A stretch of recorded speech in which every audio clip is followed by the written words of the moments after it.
Hi, it's me, the storyteller. Thank you for joining me. Most of my stories on this channel are based on actual events, and some aren't. I'll let you decide if these stories are fiction, or if they're not.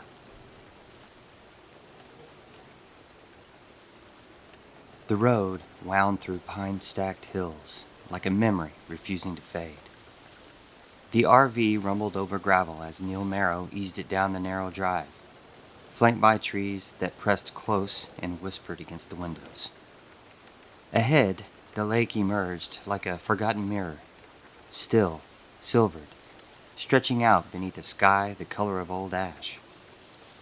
The campground hadn't changed. It never did. That was the point. They parked in their usual spot near the water's edge, under a tall lodgepole pine that leaned just slightly too far east, as if it had been waiting for them. Neil's wife, Elaine, stepped out first, her shoes crunching the brittle needles that blanketed the ground. She paused and looked at the lake. It barely rippled. The breeze, when it came, moved slow and shallow. Their son Jacob bounded out after them, or at least it seemed that way. They called to him, told him to watch the rocks by the edge and stay to where they could see him. They handed him a snack he never finished. He pointed at the sky, said something about fish in the lake. Elaine laughed. Neil tugged the cooler from the back, then began hooking up electric and sewer, glancing over his shoulder to make sure they weren't being watched. Or maybe he was just checking on Jacob, keeping him in his sights. They fell into routine. Sunscreen dabbed on cheeks, folded chairs by the fire pit, fishing rods laid out, lines not yet cast. Elaine spread out a blanket on the ground for Jacob that he'd never sat on. There was a comfort in the muscle memory of it all. By late afternoon, the light had begun to shift. Shadows grew longer, the air cooler, and the campground more still than it should have been. While Neil finished prepping the fishing rods and bait, Elaine stepped out of the RV with hot dogs for roasting. That was when Elaine first noticed it. How long had it been since she'd seen Jacob? She sat the food down on the picnic table and scanned the lakeshore slowly, calling his name. Neil came around from the back of the RV and waved her off at first. Said he was probably hiding, playing one of his games again. But his voice carried an edge. Too forced, too firm. He climbed up the ridge behind their campsite while Elaine walked the shoreline, calling again, listening for footsteps, laughter, a splash, anything. But nothing came. Minutes passed. Jacob didn't answer. They both checked the trail loop behind the showers, the old dock with the missing boards, even the broken canoe that sat half buried in the weeds at the far end of the beach. A group of campers looked up when Neil approached, and one of them shook their head, said they hadn't seen a kid all day. Elaine's voice cracked when she asked again. The woman frowned but didn't press. She asked if everything was okay. Neil said they were just looking for their son. That was all. Elaine rushed back to the RV, grabbed her cell, and called the local sheriff's office once she had a good signal. Both her and Neil felt panic rising. They didn't want to overreact, but they didn't want to ignore their intuitions either. After making the call, they continued to look for Jacob, even checking places they already looked. The sun slanted low behind the ridge, casting streaks of gold through the treetops. The wind picked up slightly, rustling leaves like whispered warnings. That's when the patrol vehicle appeared, its tires crunching along the gravel with a deliberate calm.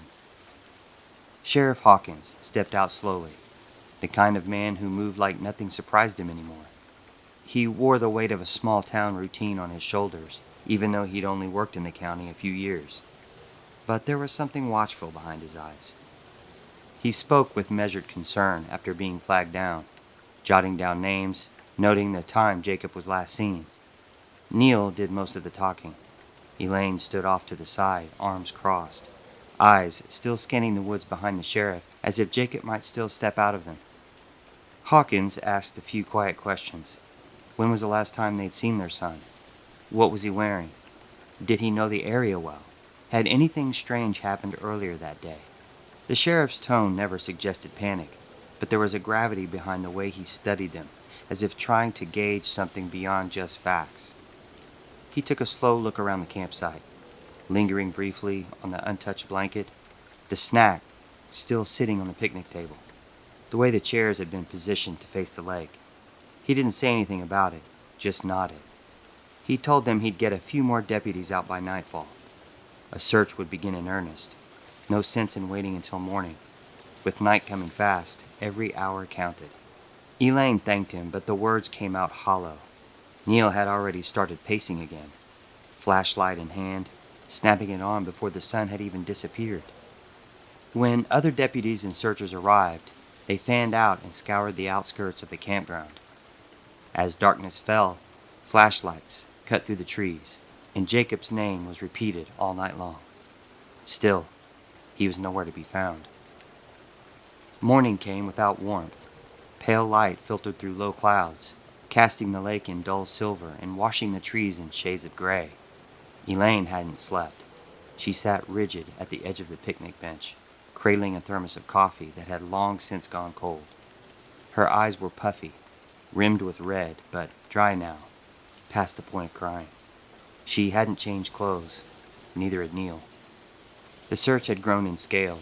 Yellow tape now marked the boundary around the lakefront. A few more patrol vehicles sat parked along the dirt loop, and volunteers in reflective vests stood in quiet clusters, waiting for direction. Sheriff Hawkins was back, coordinating from a folding table set up near the ranger station. Maps spread out. Radios crackled. Dogs barked in the distance. Hawkins gave out assignments with the calm authority of someone who'd done this before, but his gaze kept drifting back toward Neil and Elaine's RV. He seemed to be watching more than the woods. Neil had become tense, short-spoken. He answered questions but didn't like repeating himself. He didn't like the way Hawkins kept glancing at him either, like he was trying to read between the lines. Elaine noticed it too, but said nothing. She just kept scanning the lake, as if Jacob might be standing on the opposite shore, waving. By mid-morning, other campers had begun to talk. There was the man in the old van, parked at the far end of the lot. He had a camera with a long lens and didn't say much to anyone. Claimed he was photographing birds or making a documentary, or both. Never offered to help, but always seemed to be nearby, watching through his lens or scribbling notes in a battered notebook. Then there was the family in the Airstream, 2 sites down. A husband, a wife, and their teenage sons. One of the boys had said something vague the night before, something about maybe seeing a kid past the small play area with swings near the trees. But when asked again, his story shifted. Maybe it was earlier in the day. Maybe it wasn't a kid at all. His parents were polite but wary, and kept close to their fire pit, away from the main search. Then there was the old woman with the terrier. She walked the dog slowly, always in the same circle, around the central trail. The leash was taut as wire, always pulled close, even when the dog wasn't pulling. She stared too long at things, at people, at nothing. The woman said she'd hoped they'd find the boy, but her tone was wrong.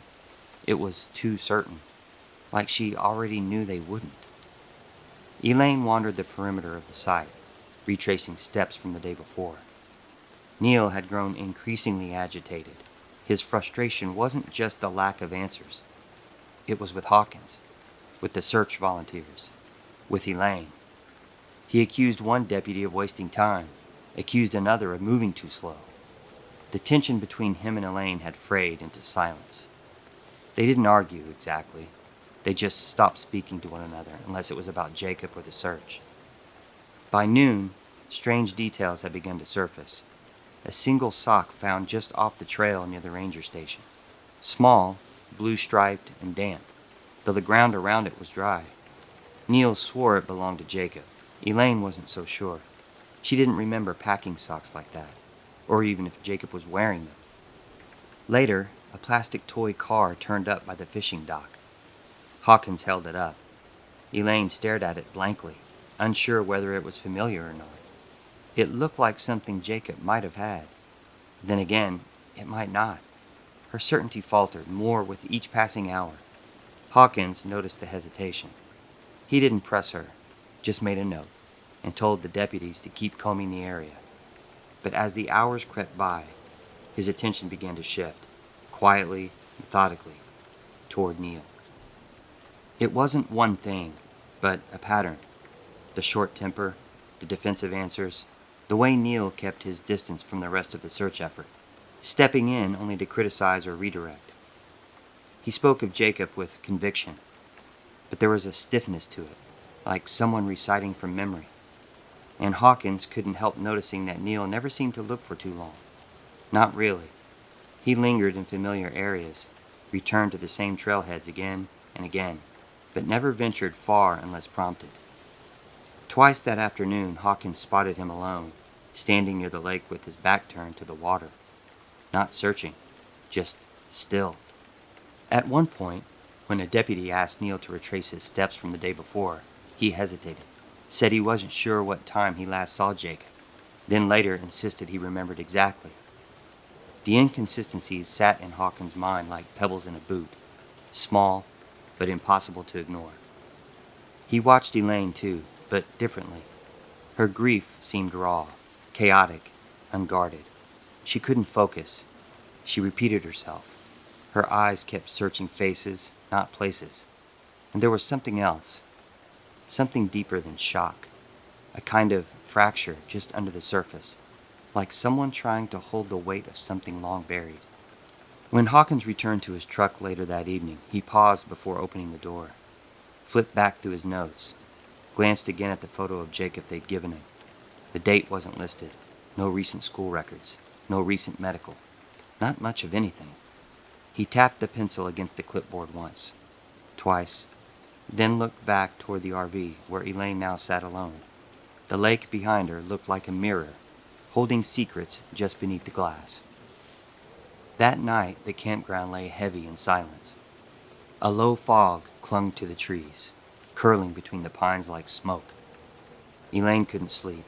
The walls of the RV felt too close, the mattress too soft, the air too warm despite the drop in temperature. She rose and stepped outside barefoot, leaving the screen door to click softly behind her. The world beyond was breathless, soundless. She walked down the gravel path toward the lake, maybe to clear her head, maybe to chase a flicker of memory that had started gnawing at the edges of her mind. Her feet made no sound as they moved. She stopped at the water's edge. The lake looked different at night. Not peaceful, not serene, just empty, as if something had drained it of reflection and light.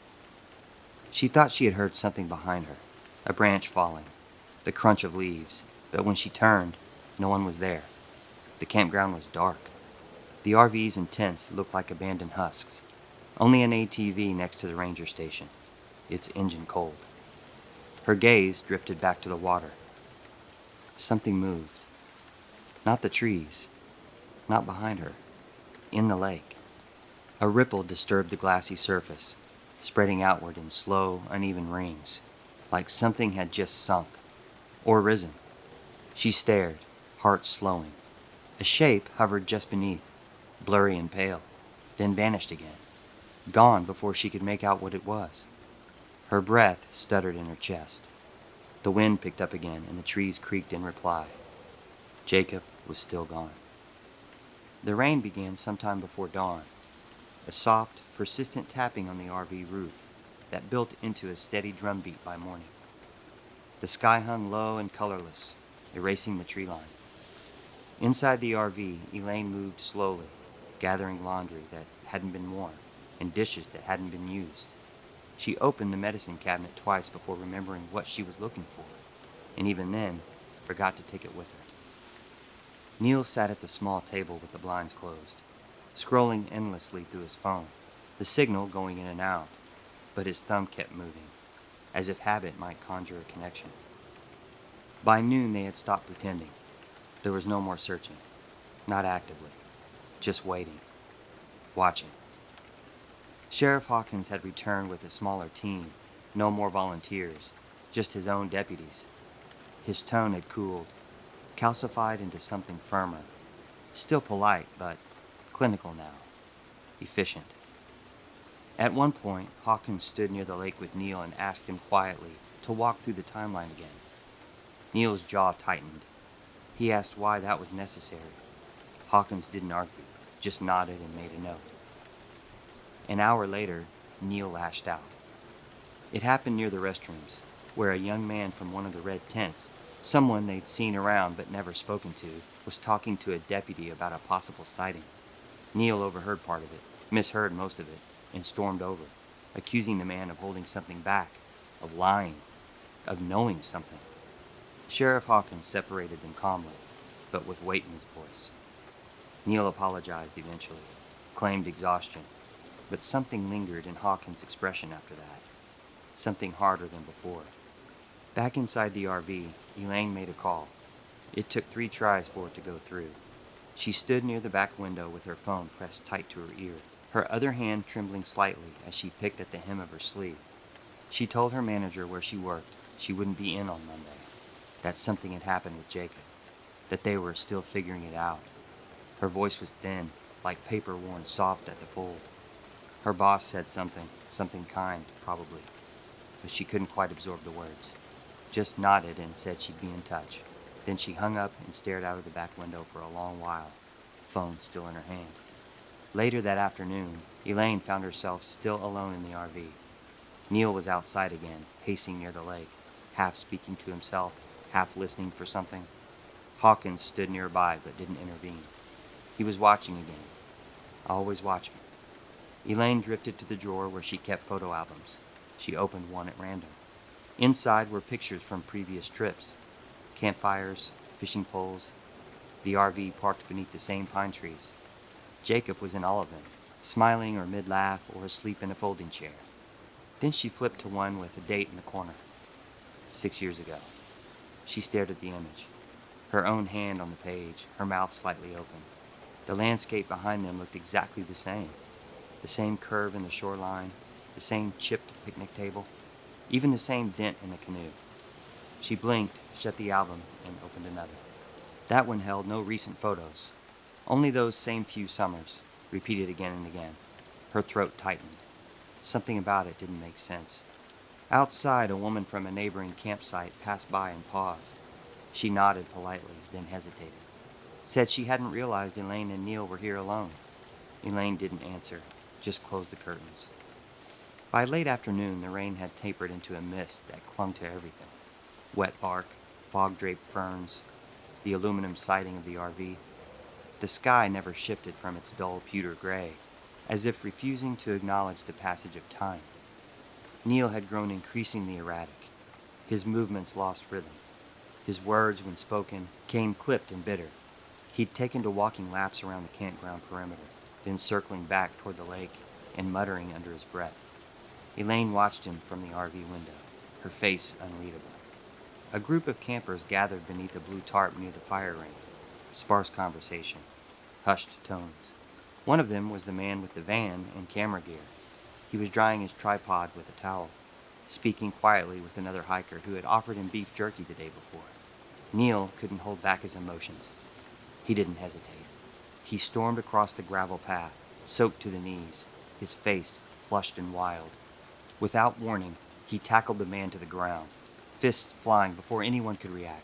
The tripod clattered against the rocks, and the blue tarp collapsed in a tangle of poles and nylon. Someone screamed, others rushed to pull him off. Neil shouted that the man had taken Jacob, that he'd seen something, that he knew something. Over and over, his voice breaking apart with each accusation. Blood spilled from the man's nose. One of his hands bent wrong at the wrist. It might have gone further, might have ended with someone not getting up, if Hawkins hadn't intervened. He'd been close, always close. He tackled Neil cleanly with a practiced motion that showed restraint, but no hesitation. A deputy helped secure the scene. The injured man groaned, clutching his side. It was over in seconds, but silence lingered in the space that followed, sharp and uneasy. Neil didn't fight back after that.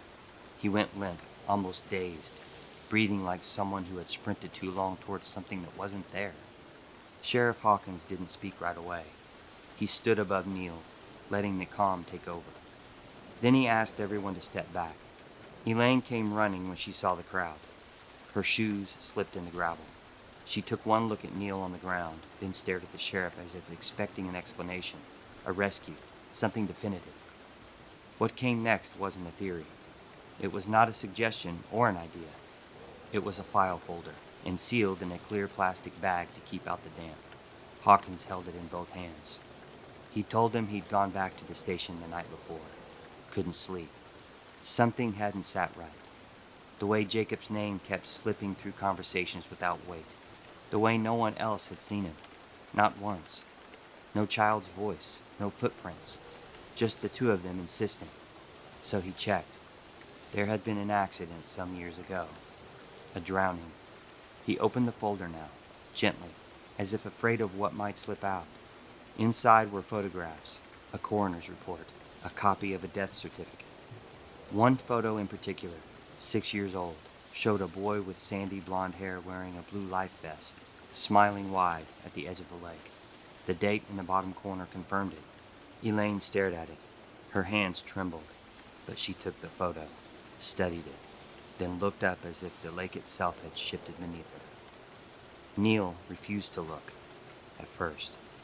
He turned his face away, but Hawkins crouched beside him, placing the photo on the ground where he couldn't avoid it. Another page showed a local obituary, a signed statement from a grief counselor, noting Neil and Elaine had failed to attend follow-up sessions, and a search report from 6 years earlier. The same site, same lake, same campground. Everything in black and white. The truth hung in the air like cold mist.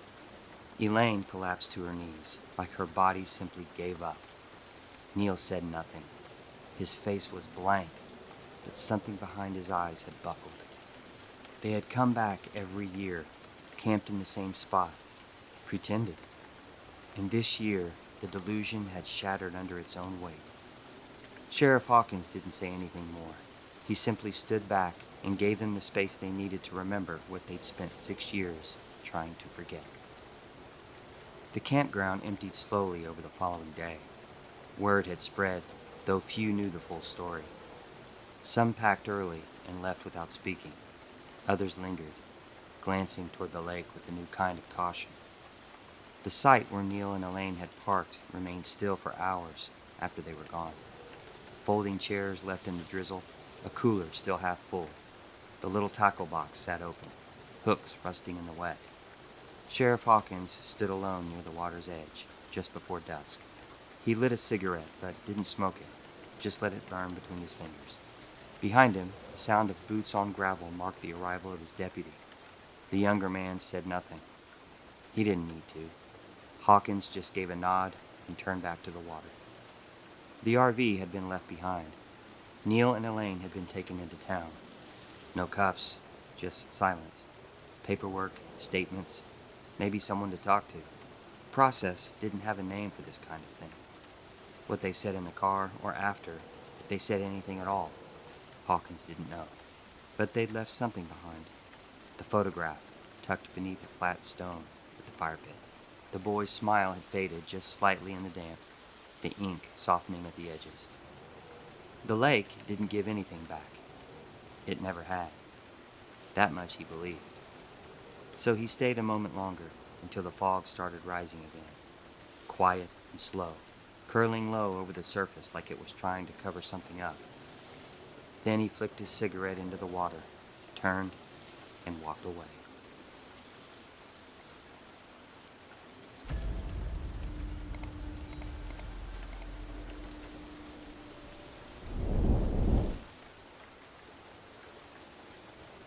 In the summer of 1924, the rugged slopes of Mount St. Helens bore witness to a tale that would echo through the decades. A story whispered in campfires and chronicled in cryptozoological lore. It was here, amidst the towering pines and shadowed canyons of southwestern Washington, that 5 gold prospectors claimed they came face to face with creatures not of this world. Hulking, hairy beings they would later describe as mountain devils. The men, Fred Beck, Marion Smith, his son Roy Smith, Gabe Lefevre, and John Peterson, had set up camp beneath a minor peak called Pumice Butte, near the Plains of Abraham, on the east side of the mountain. They were no strangers to the wilderness, and had built a modest log cabin not far from their mining site, which they named the Vander White claim.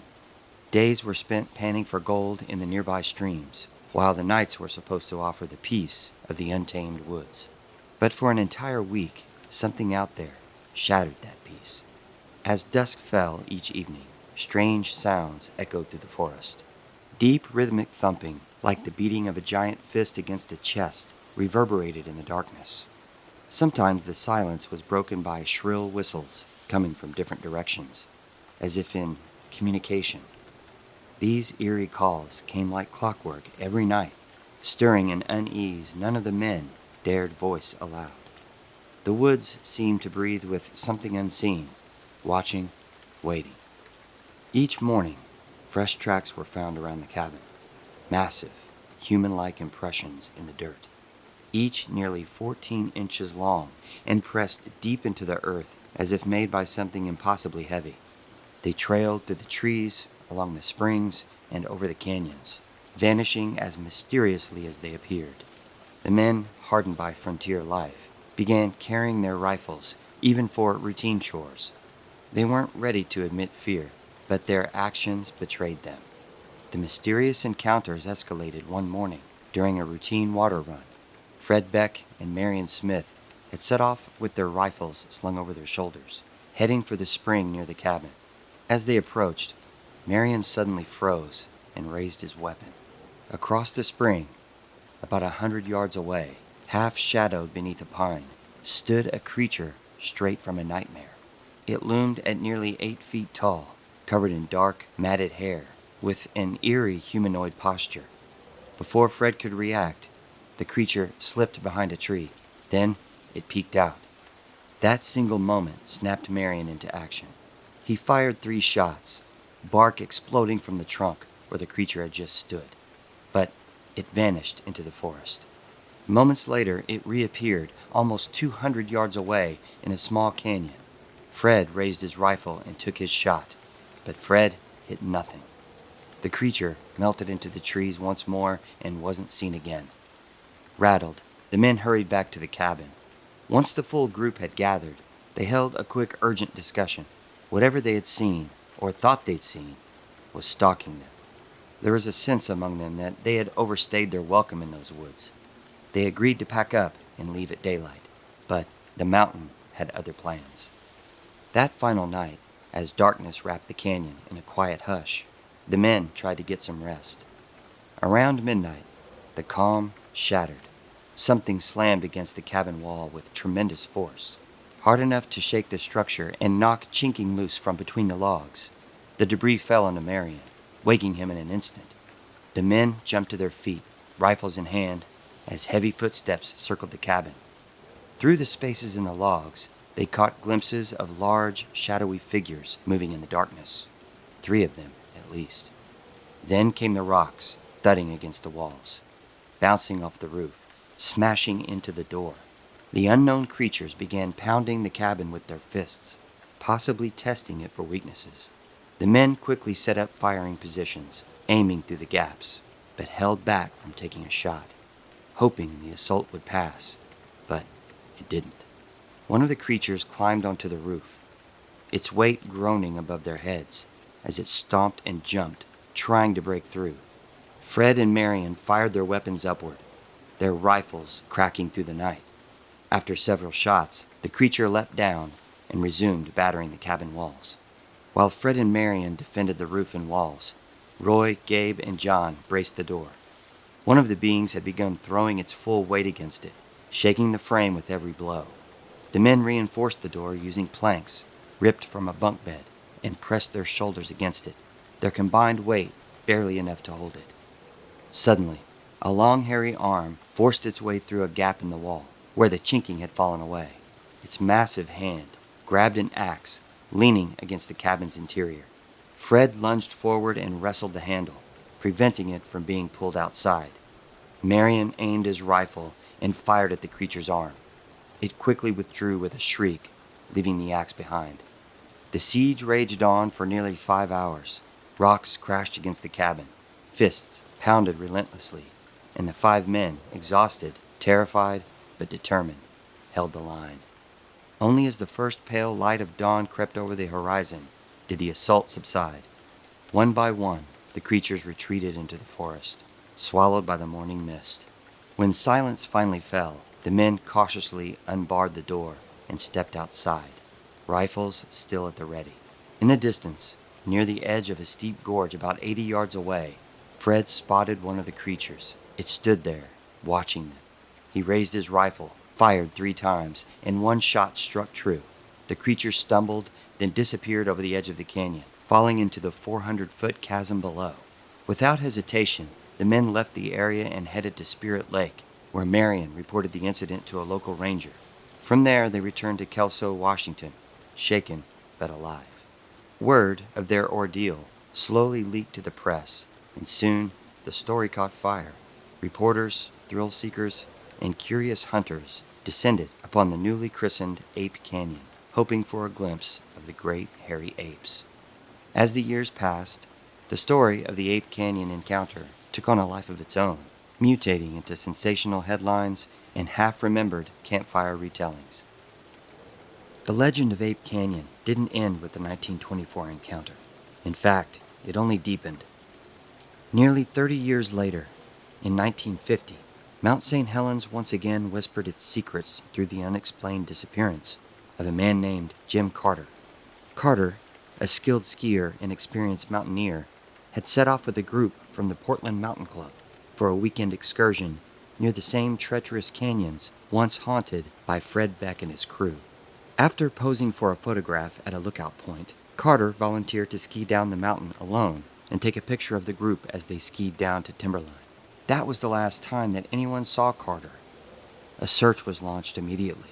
The next morning, searchers found a discarded film box at the point where he had taken a picture. What they discovered defied logic and stirred old fears. Carter's ski trail, which began as a routine descent, suddenly veered into chaos. His tracks cut sharply through the trees, careening over steep embankments and plunging into dense timber. To the trained eyes of the rescuers, it appeared not like a man skiing, but fleeing. Despite days of scouring the slopes and deep canyons, no trace of Carter was ever found. No body, no equipment, nothing but those frantic tracks. The searchers, many of whom were seasoned mountaineers, described a heavy, unsettling feeling during their time in the canyon. Some refused to ever return. According to a Longview Washington Times article in August of 1963, Bob Lee, a well-known Portland mountaineer who was a member of the exclusive Worldwide Alpine Club, a leader of the 1961 Himalayan expedition, and advisor to the 1963 American expedition, said, "Carter's complete disappearance is an unsolved mystery to this day. Quote, that there was something strange on the high slopes of that mountain. He was convinced of this during the search for Carter. Quote, Dr. Otto Trott, Lee Stark, and I finally came to the conclusion that the mountain devils got him," said Lee seriously. Lee said that he had never seen one of the monsters, but that there certainly was evidence. Lee, a member of the Seattle Mountain Search and Rescue Unit at the time, described the hunt for Carter in Ape Canyon as, quote, the most eerie experience I've ever had. He said that every time he got cut off from the rest of the searchers during the long hunt, he got the feeling that, quote, somebody was watching me. He went on to say, I could feel the hair on my neck standing up. It was eerie. I was unarmed except for my ice axe, and believe me, I never let go of that. The article went on to note that Carter evidently took off down the mountain in a wild, death-defying dash, quote, taking chances that no skier of his caliber would take, as if someone or something was chasing him, said Lee, who was one of the first searchers to reach Carter's ski tracks. Quote, he jumped over 2 or 3 large crevasses and evidently was going like the devil, end quote. When Carter's tracks reached the precipitous sides of Ape Canyon, the searchers were amazed to see that Carter had been in such a hurry that he went right down the steep canyon walls, but they did not find him at the bottom of the canyon as they expected. Quote, we combed the canyon one end to the other for 5 days. Sometimes there were as many as 75 people in the search party, but no sign of Carter or his equipment was found, said Lee. After 2 weeks, the search was called off. Lee, who lived in the Northwest most of his life, recalled that there were about 25 different reports of people attacked by, quote, ape-like men in the St. Helens and Cascade areas over a 20-year period. For many, the Jim Carter incident was more than a tragic accident. It was a warning, a reminder that something ancient and unseen may still inhabit the deep gorges and forests of Mount St. Helens. For Fred Beck, still alive at the time, it served as a haunting validation. Long after the headlines faded and skeptics dismissed the encounter as folklore or fabrication, Fred Beck refused to remain silent. He maintained that what he experienced in Ape Canyon was real, and more than just physical. In 1967, he self-published a small but profound book titled I Fought the Ape Men of Mount St. Helens, a slim, obscure pamphlet that slipped under the radar of mainstream media. But within its pages, Beck delivered a version of the event that was far stranger and perhaps far more disturbing than anyone had imagined. According to Beck, the creatures that attacked the cabin were not simply undiscovered animals, nor wild men of the woods. In his eyes, they were something far more complex, beings from another plane of existence. He believed the so-called ape men were manifestations of energies, interdimensional entities, drawn to places of psychic resonance, like the wilderness surrounding Mount St. Helens. He described the canyon as a spiritual hotbed, a location where reality's thin veil occasionally parted. As it turns out, Fred Beck wasn't just a miner. He was a mystic. In the years leading up to the incident, he had studied metaphysical thought, Eastern spirituality, and Western mysticism. He wrote that during their time in the canyon, he and Marion Smith had engaged in psychic meditation and mind projection, attempting to manifest inner truths through focused thought. Beck would later speculate that these mental experiments may have acted as a beacon, drawing attention not only from hidden forces of the earth, but possibly from beings that existed just beyond the edges of normal perception. To him, the attack wasn't random. It was a reaction, perhaps even a form of cosmic feedback. He described the ape men not as simple beasts, but as conscious entities capable of telepathic communication. Though primal in form, they were intelligent, aware, and filled with a purpose beyond comprehension. Tragically, 13 years later, in 1980, Mount St. Helens erupted in one of the most catastrophic volcanic events in U.S. history. 57 people lost their lives, and the ash cloud, mudslides, and partial collapse of the mountain's northern flank obliterated the area completely. The site of the old cabin, along with any remaining evidence of the encounter, was buried beneath molten rock, mud, and ash, lost to time. But not everything may have been buried forever. In the years following the eruption, whispers began to circulate, rumors that pointed to something far stranger than downed trees and scorched earth. According to a handful of locals and researchers, the U.S. military had quietly mobilized to the devastated region, not just for rescue and recovery, but for something far more secretive. Multiple accounts claim that National Guard helicopters were spotted hauling away large, tarp-covered cargo from the remote regions near Ape Canyon. Some witnesses spoke of convoys moving through the area at odd hours, heavily secured and operating under tight radio silence. Most curious of all were the murmurs that circulated among emergency crews and loggers, rumors that strange ape-like bodies had been discovered in the carnage, partially buried beneath fallen trees and ash near the canyon rim. These claims were never officially acknowledged. No photographs, no documents, no public statements ever confirmed them. But for those who believe in the truth behind the Ape Canyon encounter, the absence of proof only deepened the mystery. Some suggest the creatures killed in the eruption were quickly recovered by military forces and removed for study.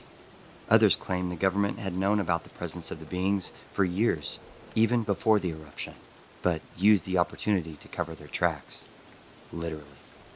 The men who survived that strange night in 1924 are all gone now, their voices silenced by time. But the legend they left behind lives on in the shadow of Mount St. Helens. And for those who look closely enough at the mountain's history, some believe the truth is still there, hiding just beneath the surface.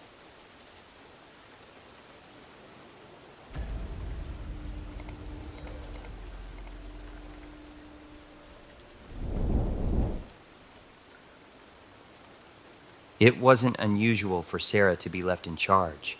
She was 17, old enough to stay home while her parents went out for their anniversary, dinner and a night at a downtown hotel. They'd been planning it for weeks. Sarah had rolled her eyes at their giddy goodbyes, but secretly, she didn't mind. Her younger siblings, Chloe and Liam, were easier these days. Dinner, a movie, lights out by 10. By 10:30, the house was quiet. The rain outside had picked up, steady and rhythmic, tapping lightly against the windows, like a ticking clock. Sarah had cleaned up the dishes, dimmed the kitchen lights, and curled up on the living room couch with a blanket. The soft glow of the TV flickered on her face, casting pale blue light across the darkened room. A sitcom rerun played low, more for noise than entertainment. It was rare to be in the house with this much stillness. It felt peaceful, settled. Still, she couldn't shake the sense that something felt off. Her mind wandered a moment, then she brushed it off. The knock came just after 11. 3 slow, deliberate knocks. Sarah sat up, her heart skipping. No one ever came by this late. She paused the TV and listened. Nothing followed, just the rain and her own breathing. She stood, padded quietly toward the front door, and flipped on the porch light. Through the peephole, she saw him. A man stood just outside the door, under the awning. He wore a dark hoodie and a baseball cap pulled low, obscuring his eyes. His face was pale, and in his hands he held a crinkled Uber Eats bag. Sarah blinked. They hadn't ordered anything. She didn't open the door. She hesitated, heart tapping fast in her chest, then called through it, telling him they hadn't ordered food. Maybe he had the wrong address. He didn't respond. He just stood there, motionless, that bag dangling from one hand. And then she noticed his mouth, twisted into a grin. It was too wide, unnaturally so. Not a friendly smile, not even a forced one. Just too many teeth, too much tension. Like it was stitched onto his face and he didn't quite know how to use it. A chill ran down her spine. She backed away, double-checked the lock, and stood frozen in the hallway, phone in hand. Her fingers felt numb. It was the way he hadn't blinked, the way he hadn't answered. That stupid smile. After what felt like forever, she peeked back through the peephole. He was gone. Sarah checked the side door, the back, locked, secure. Her nerves began to settle just enough to catch her breath. She told herself it was a mistake, some delivery mix-up. Maybe he was high, or maybe just weird. But that grin clung to her thoughts like burrs on skin. Around midnight, she tiptoed down the hallway to check on the kids. Chloe had kicked off her covers again. Sarah gently tucked them back over her and listened to Liam's soft breathing. They looked so peaceful, so unaware. She stood in the doorway for a long moment, watching, letting herself believe it was all fine. That's when she heard it, tapping, coming from the living room window in a slow, deliberate rhythm. Her chest tightened, blood rushing in her ears. The place had shifted. What had been peaceful now felt like the walls were pressing in. The rain blurred everything outside, and the tapping came again. She crept forward, heart hammering, and eased the curtain aside. He was back, standing at the window, inches from the glass. Same clothes, same bag, same grin. His face was tilted just slightly, his head angled low, so the brim of his cap shadowed his eyes. But his mouth, that mouth, hadn't moved. Sarah let the curtain drop. Her breath hitched. Her legs felt weak. She stumbled backward, tripping over the edge of the rug, then scrambled for her phone. It nearly slipped from her hand. She unlocked it and called 911. Her voice shook as she spoke to the dispatcher. They were calm, reassuring, told her officers were already nearby and would be there in minutes. When she hung up, she immediately called her parents. She could barely explain what was happening, and they were already in the car rushing home. As quickly as she hung up, another knock, this time at the side door. A soft scrape against the frame. Then nothing. When the police arrived, the man was gone. They canvassed the property and searched the surrounding yard and hedges. It was one of the officers who spotted the Uber Eats bag lying just beneath the living room window. They picked it up with gloves, opened it. It was empty. No food, no receipt. Just a stale plastic smell and nothing else. Sarah explained everything again. Her parents arrived as the officers were finishing up. They hugged her, confused and shaken. She showed them the doorbell footage, short, grainy clips of a tall man standing on the porch, holding the plastic bag with that creepy smile wiped across his face. Authorities couldn't ID him. The brim of his hat cast a shadow over his face in every frame. The smiling man was never seen again.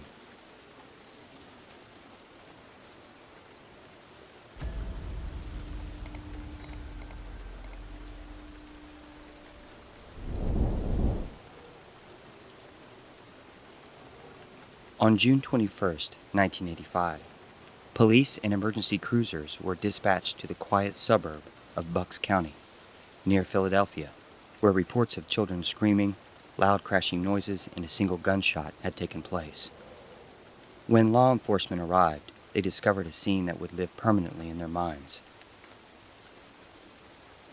3 months earlier, Michael and Lisa Tavern, a couple in their mid-30s, had just moved into their dream home with their 2 children, Emily, age 10, and Tommy, age 7. Tree-lined streets and manicured lawns painted a picture of idyllic family life for the young family. Michael had just been promoted to vice president at a well-known telecommunications company, while Lisa satisfied herself as a homemaker, taking care of the children. Both Michael and Lisa were excited about their new home and looked forward to a long-lasting life in the neighborhood. But little did they know, their seemingly perfect life was about to take a horrifying turn. A few weeks had gone by, and the daily routines of the family had settled in. On the morning of April 9th, Lisa said goodbye to the children as they loaded onto the school bus. She waved, then walked back to their beautiful home nestled in the quiet cul-de-sac. As she stepped onto the porch, she noticed that the front door was open. She didn't give it much thought, as it seemed normal, with the hustle and bustle of getting the children's lunches and scurrying out of the house. After closing the door behind her, she passed by the kitchen and noticed a spilled carton of milk on the floor next to the refrigerator. She quickly cleaned it up, and again thinking that maybe, with the chaos of the morning, one of the kids had made a mess. The very next day, after walking the kids to the bus stop and seeing them off to school, Lisa noticed the front door ajar for the second day in a row. She closed and locked it behind her, giving it a longer thought, but again, she passed it off. Later that afternoon, Lisa prepared to meet up with friends for lunch and shopping, while Michael had planned on being home early for the kids after school. As Lisa backed out of the driveway, and with the front door scenario playing fresh in her mind, she made a mental note to close the garage door. She pressed the button on the opener and watched it go down before she pulled away. Later that afternoon, Michael pulled up to the house, and to his surprise, the garage door was open, but Lisa's car was gone. Although they lived in a quiet and safe neighborhood, this frustrated him. Both lived in the city prior to having children, so they had a healthy respect for safety. Later that evening, as the family enjoyed a simple meal of spaghetti and meatballs, Michael brought up the garage door with Lisa. To her shock, she pled her case and recounted the situation with the front door with Michael. They kept it between them as to not to scare the kids, but in the coming days, they made it a point to be meticulous with locking doors and shutting windows. 1 week passed, and as the family arrived home on Saturday night after a movie, they walked into the house to the sound of the television. Michael looked for the remote but couldn't find it, so he simply turned the TV off manually. After tucking the children in bed, Michael made his rounds around the house, checking doors and locks. After grabbing a quick sip of water from the sink, He heard the TV coming from the living room again. He walked around the corner expecting Lisa, but the room was empty. He called out to her, but she didn't answer. Moving to turn the TV off, he noticed the remote sitting plainly on the couch. He thought he was losing it. As he retreated to the bedroom, Lisa was already in bed reading her book. He asked if she had been downstairs, and curiously, she hadn't. He kept what had just transpired to himself, but it indeed kept him awake that night. Days turned into weeks, and subtle changes began to weigh heavy on the tavern household. Small items would occasionally go missing, an errant sock here, a favorite toy there. Initially, they shrugged it off as just typical family life. But soon, Michael and Lisa noticed more disconcerting patterns. Doors they'd left locked would be unlocked. Lights would flicker at odd hours, and even more concerning, Emily had been telling her parents about shadow people moving in the hallways at night. During normal circumstances, Michael and Lisa would chalk it up to kids fearing the dark and wanting to sleep in Mom and Daddy's bed. But this felt different. A week later, the family installed a home security system and adopted a 2-year-old German Shepherd named Max. They felt it would give them and the kids a sense of comfort, knowing they had a good watchdog around. But just a few days later, Max went missing. Apparently, the gate to the backyard had been left open, and Max ran away. At this point, Michael and Lisa didn't know what to believe. Were the kids responsible? Did someone snatch Max away from them? Or was something else at play? That same night, as Lisa slept, Michael lay in bed wide awake. He couldn't help but wonder why so many odd occurrences had been happening. Just as he started to doze off, he heard a soft thump coming from the attic. He jostled awake, and then he heard the sound again. Chills ran down his spine. His thoughts ran wild and couldn't shake the feeling that he and his family were not alone. A nagging impression of unease began to gnaw at him. He tried to convince himself it was just the stress of everything. The dog running away, moving, or any other excuse he could think of. Instead, he forced himself to get up and check the house again. He pulled a flashlight from the junk drawer in the kitchen and stepped into the upstairs hallway, pointing the light to the attic door. What he noticed unnerved him. The attic pull-down cord was swaying. He thought it could have been the air from the AC moving throughout the house, but then he thought, could it not be the air moving throughout the house? He slowly pulled the cord and lowered the attic ladder. Only a second of hesitation, and he forced himself up and into the darkness. As he popped his head through, he quickly shined the flashlight in all corners of the room. The sound of a whimper was coming from the far side of the attic. And to Michael's horror, he found the dog Max, legs and snout bound and wiggling in the corner. Michael shuffled over and wrestled Max loose. He carried him down the attic stairs, and to his surprise, Lisa was waiting with both children in the hallway. He told the kids something about Max getting lost upstairs, hoping they would go to bed thankful that their new dog was back and not to ask about it again. When everyone was settled and Michael and Lisa were finally alone in their bedroom, Michael told Lisa how he'd found Max and that first thing in the morning, he'd file a police report. They knew someone had to have been in their house. Neither Michael nor Lisa slept the rest of the night. The next morning, as Michael promised, he drove to the police station and made the police report. An officer was sent to their house later that day and made a full sweep of the 5,000 square foot property, inside and out.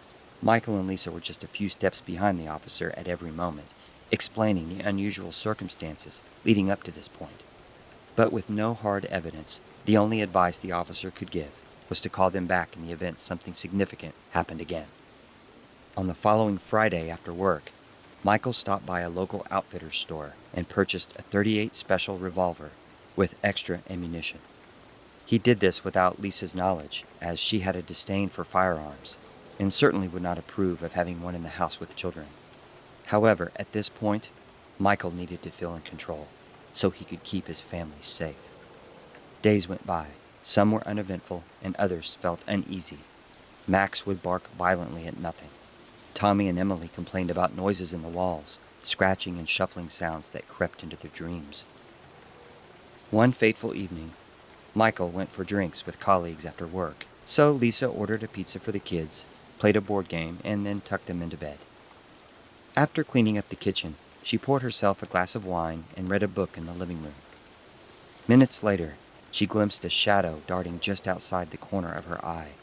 When she turned to confront it, she found nothing but an empty hallway, the air heavy with tension. She turned on all the lights downstairs, checked every closet, and then poked her head in on the kids who were already sound asleep. A moment later, she heard the garage door opening. To her relief, Michael had arrived home. She didn't hesitate to tell him what had just transpired. They called the police, and within minutes, an officer arrived. It was the same drill as before, and to their confusion, nothing was found. Michael and Lisa both felt so paranoid at this point that they started to question even the normal things. Then came the night that would change everything. On Friday evening, June 21st, the family was preparing for a little weekend getaway to the Pocono Mountains. Michael and Lisa were looking forward to some time away from the house with the kids. A little hiking and some fishing could do them some good. The kids were playing in Tommy's room. Michael was packing in the bedroom, and Lisa was searching for their VHS camera recorder so they could capture some fun memories of their trip. But she had been unable to find it. She figured she had forgotten where she packed it in the move, so she stepped into the basement for a look. With no luck, she was about to go upstairs when she noticed a dusty tarp in the far corner. She approached and lifted it to reveal an old cardboard box she did not recognize. When she opened it, she found it contained various knickknacks that didn't belong to them. Among them were children's drawings, creepy scribblings of what appeared to be their family, but with unsettling embellishments. Lisa's heart pounded as she sifted through the contents. She called out for Michael. Then, underneath some of the items, she found their camera. She picked it up and hesitantly switched on the power button. She pressed eject, and it revealed there was a tape inside, labeled Tavern Time. At that moment, Michael stepped down into the basement. Lisa showed him the tape and the other items in the box. They quickly retreated upstairs to the living room and put the tape in the VCR and pressed play. What unfolded on the screen made their blood run cold. Footage showcased their lives, all captured from dark corners of their home. The children sleeping, Michael and Lisa laughing at dinner, and the late-night rituals of the family. Then the camera turned to reveal a shadowed figure sitting just beyond the reach of the frame, its gaze fixated on the family with an unsettling intensity. The tape ended, leaving the taverns in stunned silence. Someone had been living in their home without their knowledge. The intruder hadn't just infiltrated their lives. They had documented every joy and sorrow, reveling in the family's unwitting participation. Michael told Lisa to grab the kids and call 911 as he ran upstairs to the bedroom. He went to his side of the bed and reached between the mattress where he had hidden his new gun. But it wasn't there. He lifted the mattress up higher, and it was indeed missing. He questioned himself whether he'd put it there in the first place, but he had placed it there, and it had been taken. His heart sank to his stomach. Suddenly, Max began to bark ferociously from the other side of the house, accompanied by the screams of Lisa and the kids. Michael immediately rushed toward the commotion. When Michael reached Tommy's room, he burst through the door. To his horror, stood a tall, lanky man wearing disheveled clothes, holding Lisa and the kids hostage with Michael's .38 Special. The kids were crying, Lisa was pleading, and the man just stood there with a deadened look on his face, eyes sunken, with no remorse, no feeling. Then, through his teeth, he muttered, "I just wanted to watch." Without thinking, Michael leapt toward the man and began to wrestle with the gun. A single gunshot rang out and Michael fell to the floor. Lisa and the kids screamed in terror as the man rushed out of the room and fled the house. Local law enforcement arrived within 10 minutes, followed by emergency personnel. A neighbor walking their dog had heard the screams and called the police moments before the gunshot. Emergency medical staff were able to treat Michael's wound, as the bullet had grazed his ribcage and ricocheted into the wall. As Michael recovered in a local hospital, the taverns tried to piece together their shattered lives, but the sense of violation never left. A month later, Michael requested a transfer, and the taverns sold their beautiful new home and moved to Manchester, New Hampshire, where they could try to start over. The suburban dream that Michael and Lisa envisioned for their family had turned into an unimaginable nightmare, a tale of faceless horrors, hiding amongst the unconsciousness of family life. In the end, not only had they lost their sense of safety, but they would forever be haunted by their chilling discovery, turning their suburban sanctuary into a sinister prison. In recent years, the term frogging became popular in Reddit forums and depicted in films and television that describe the act of someone secretly living in a person's house without the owner's knowledge, leaping from one house to another. After a detailed search of the tavern's home, it was discovered that there were 2 entrances to the attic and a crawl space in the basement, with ample room for someone to hide unsuspected. It was assumed the perpetrator gained access during the open house prior to the tavern's moving in. Police determined whoever he was had indeed tormented other families, as the box found in the basement revealed. The suspect that turned the tavern's life upside down was never identified. Never to be found.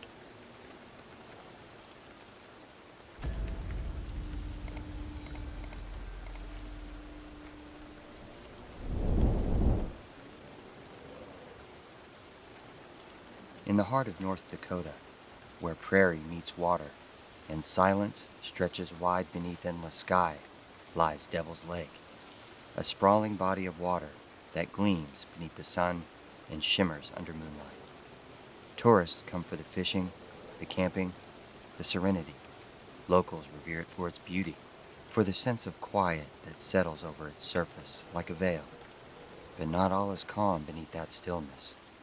For some, Devil's Lake carries a different weight, an unspoken tension that surfaces only in hushed conversations and long glances at the tree line. And for one family in particular, the lake is now etched into memory by something far darker than folklore or faded warnings. It's the place where their son disappeared, the place where a child simply vanished. It was June 2021, a warm Saturday. Families had flocked to the park early that morning. The gravel lots filled with trucks and campers. Lawn chairs were unfolded, bait boxes prepared, sunscreen and sandwiches passed around. The wind off the lake was calm, the kind of day that invites you to forget the world. Among the families was the Masons, a mother, father, and their 7-year-old son Ethan. They'd staked out a spot near the southern inlet, where the tree line begins to climb gently into a wooded ridge. It was a familiar place. They'd camped here before. Ethan loved the woods, often darting just out of sight, pretending to be an explorer or a ranger. It was part of the routine. He would simply disappear for a few minutes, return triumphantly with pine cones, feathers, and sticks shaped like swords. That day felt no different, until it was. Late that morning, Ethan's parents noticed he was gone longer than usual. The playful shouts had gone quiet.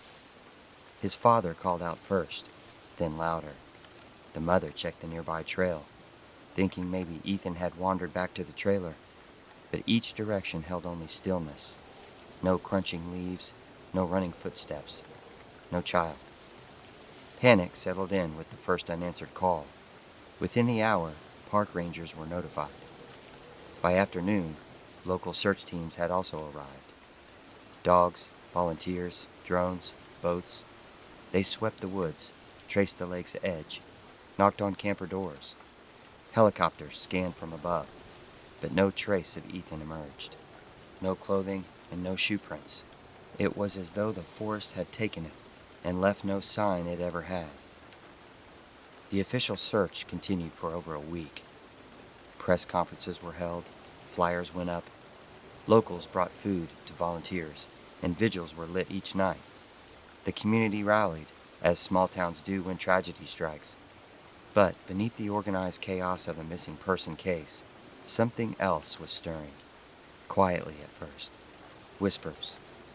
There were older folks who remembered stories, campers who'd heard things in the night. Strange howls, neither coyote nor wolf. Glimpses of something tall, upright, but wrong in its gait. A shadow, not shaped like a man, not shaped like anything that should be walking on 2 legs. The legend wasn't new, not by a long stretch. In fact, variations of the creature had been spoken of for decades across the Great Lakes and the Midwest. A humanoid beast, canine in features, but far larger. It stood like a man, but with the strength and instincts of a predator. Some said it was a remnant of something ancient, others something supernatural, a protector of the wild, or a curse upon it. At Devil's Lake, the tales had always stayed below the surface, a story for late nights, for campfires, and warnings to city folk. But in the days after Ethan disappeared, the legend took on new weight. The Dogman theory surged online. Local forums lit up, then broader paranormal sites. Videos emerged of alleged sightings, blurry images taken on hiking trails. One camper claimed to have heard deep, guttural breathing just outside his tent that very week. Another reported a figure crouching at the tree line, unmoving, watching. Authorities dismissed it. Officials focused on practical leads. They believed Ethan had wandered too far, gotten lost, maybe even slipped into one of the hidden water pockets along the ridge. It was a tragedy, but tragedies typically have explanations. Still, no body was found, no dropped toy, no trail of the boy. For some, the lack of evidence became evidence itself. Hunters began to share their own accounts, encounters they'd never told their wives or friends, a silhouette in their scope that vanished before they could fire, a smell, wet dog and rot, strong enough to make the skin crawl, scratch marks on trees too high for any known animal. And so the Dogman theory evolved, from urban legend to plausible suspect in a case with no other explanation. Ethan's parents never spoke publicly about the theory, but locals noted that they stopped returning to the lake. Their campsite, once visited every summer, remained vacant the following year. Their home, once lit up with birthday signs and yard toys, fell quiet. By 2022, the official search had scaled back. The trail had gone cold. The story slipped from national news but remained a scar on the community. The boy who vanished without a sound. The case with no resolution. Today, hikers tread carefully along the southern ridge of Devil's Lake. Some carry trail whistles, others wear bear bells. But a few carry something deeper, an unease they don't fully understand. They don't camp too close to the trees. They don't wander off alone, not after dark. And if they do, they don't speak about what they hear, because the legend isn't just a story anymore. It's become part of the land, woven into the wind, the leaves, the echoes across the water.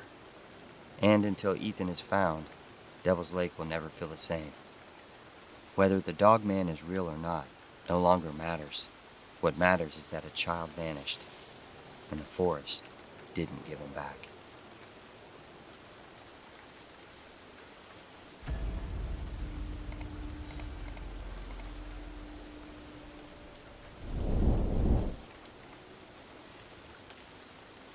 Bridgeport, Connecticut, 2003.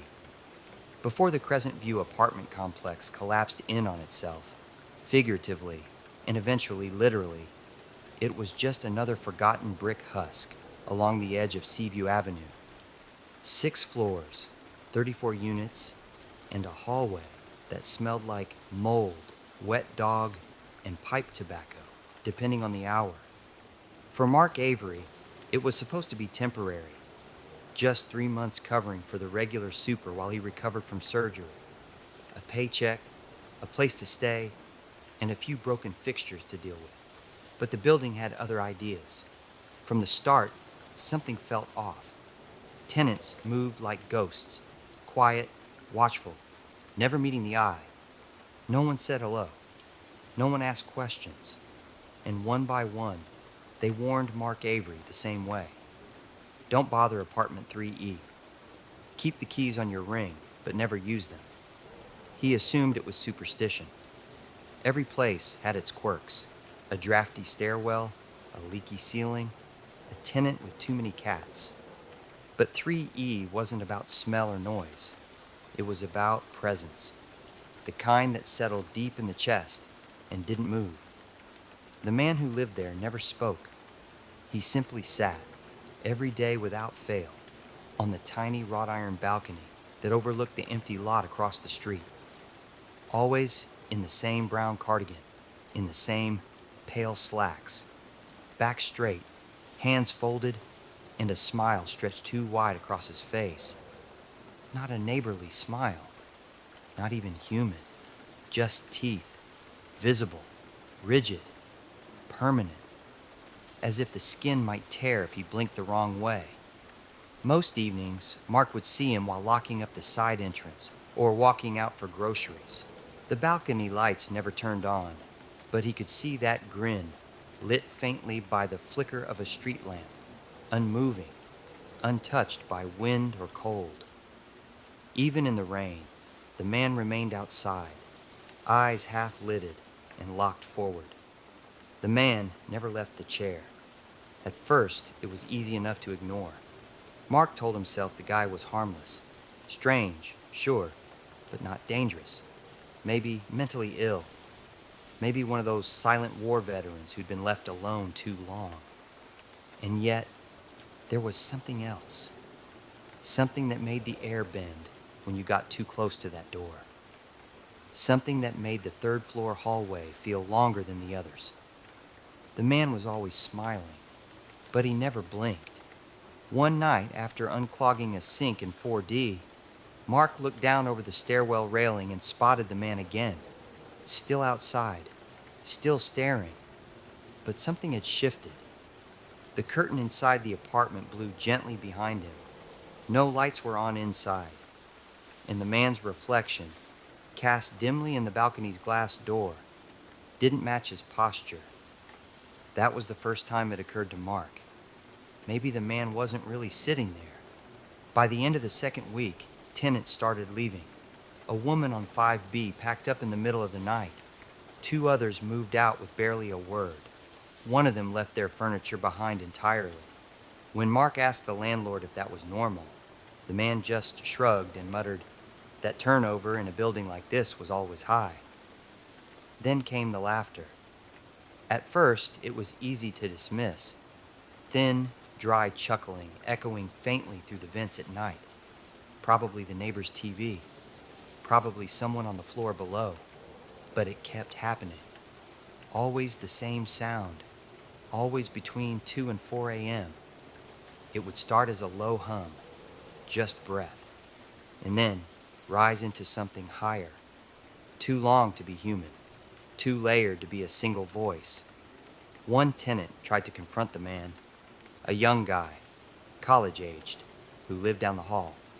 He knocked on the door to 3E late one night and was never seen again. Just gone. The apartment was cleared out by someone else a few days later. The landlord said nothing. Eventually, Mark stopped asking questions. The job was nearly over anyway. But then came the footprints. He was called down to 2C just before dawn. The tenant was pale, eyes ringed with panic, pointing toward the hallway carpet. Wet prints led from the unit's entrance to the foot of the bed and stopped. No return trail. No sign of forced entry. Just mud, still damp, tracked in a straight line. The chain lock had been latched all night.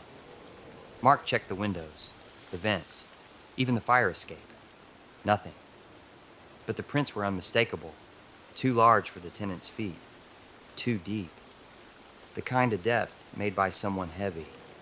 Someone who didn't care about being seen. The next night, Mark sat outside apartment 3E with a clipboard and a lie about checking for water pressure. He waited for nearly 2 hours, listening to the faint rattle of the wind and the creak of pipes, before inserting the key and turning the knob. The door opened too easily. The air inside was foul, sweet and metallic, with the weight of something sealed too long. The apartment was empty. No furniture, no smell of food, no carpet, just warped floors, blotched walls, and a single wooden chair sitting in front of the open balcony door. It faced the street, placed dead center in the room.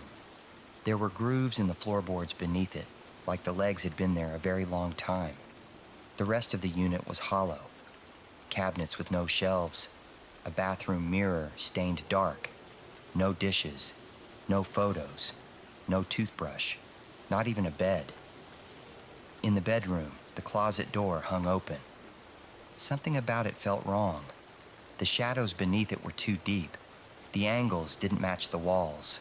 Still, he stepped inside, and that's when he saw them. Teeth, embedded in the drywall like fossils. Jagged, cracked, some broken at the root. Hundreds of them, too large, too sharp, curled into strange patterns across the plaster like they'd grown there. The wall pulsed faintly, and he could almost swear they were still alive.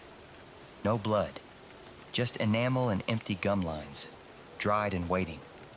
Then came the sound. Laughter. This time, not from the vents. Not distant. It was inside the room. Mark turned and saw the man, no longer on the balcony, now inside. Standing in the center of the bare floor with his hands clasped and that same impossible smile carved into his face. Still in the brown cardigan. Still unmoving. Except this time, he blinked. The sound intensified. It came from the walls, from under the floorboards, from inside the fixtures.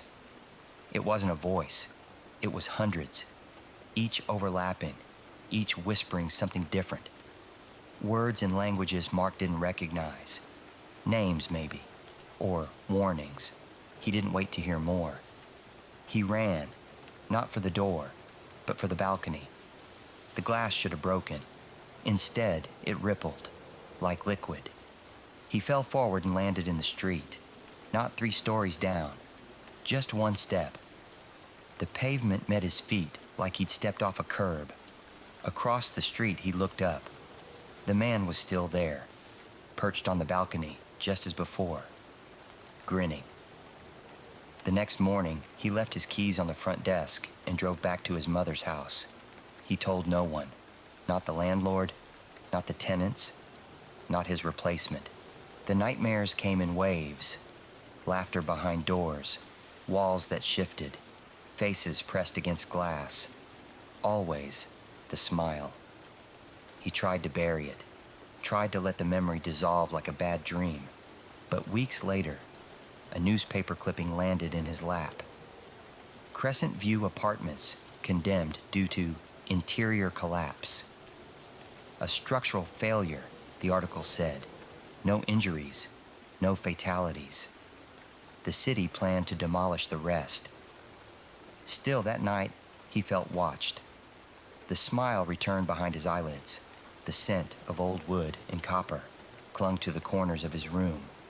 And when he passed a mirror before bed, for a split second, he thought he saw his own reflection grinning.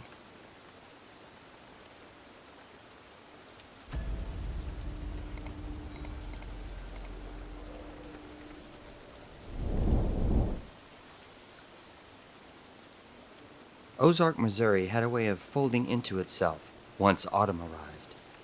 The trees lit up in fire-colored leaves, and the air turned cool and sweet, like apple cider.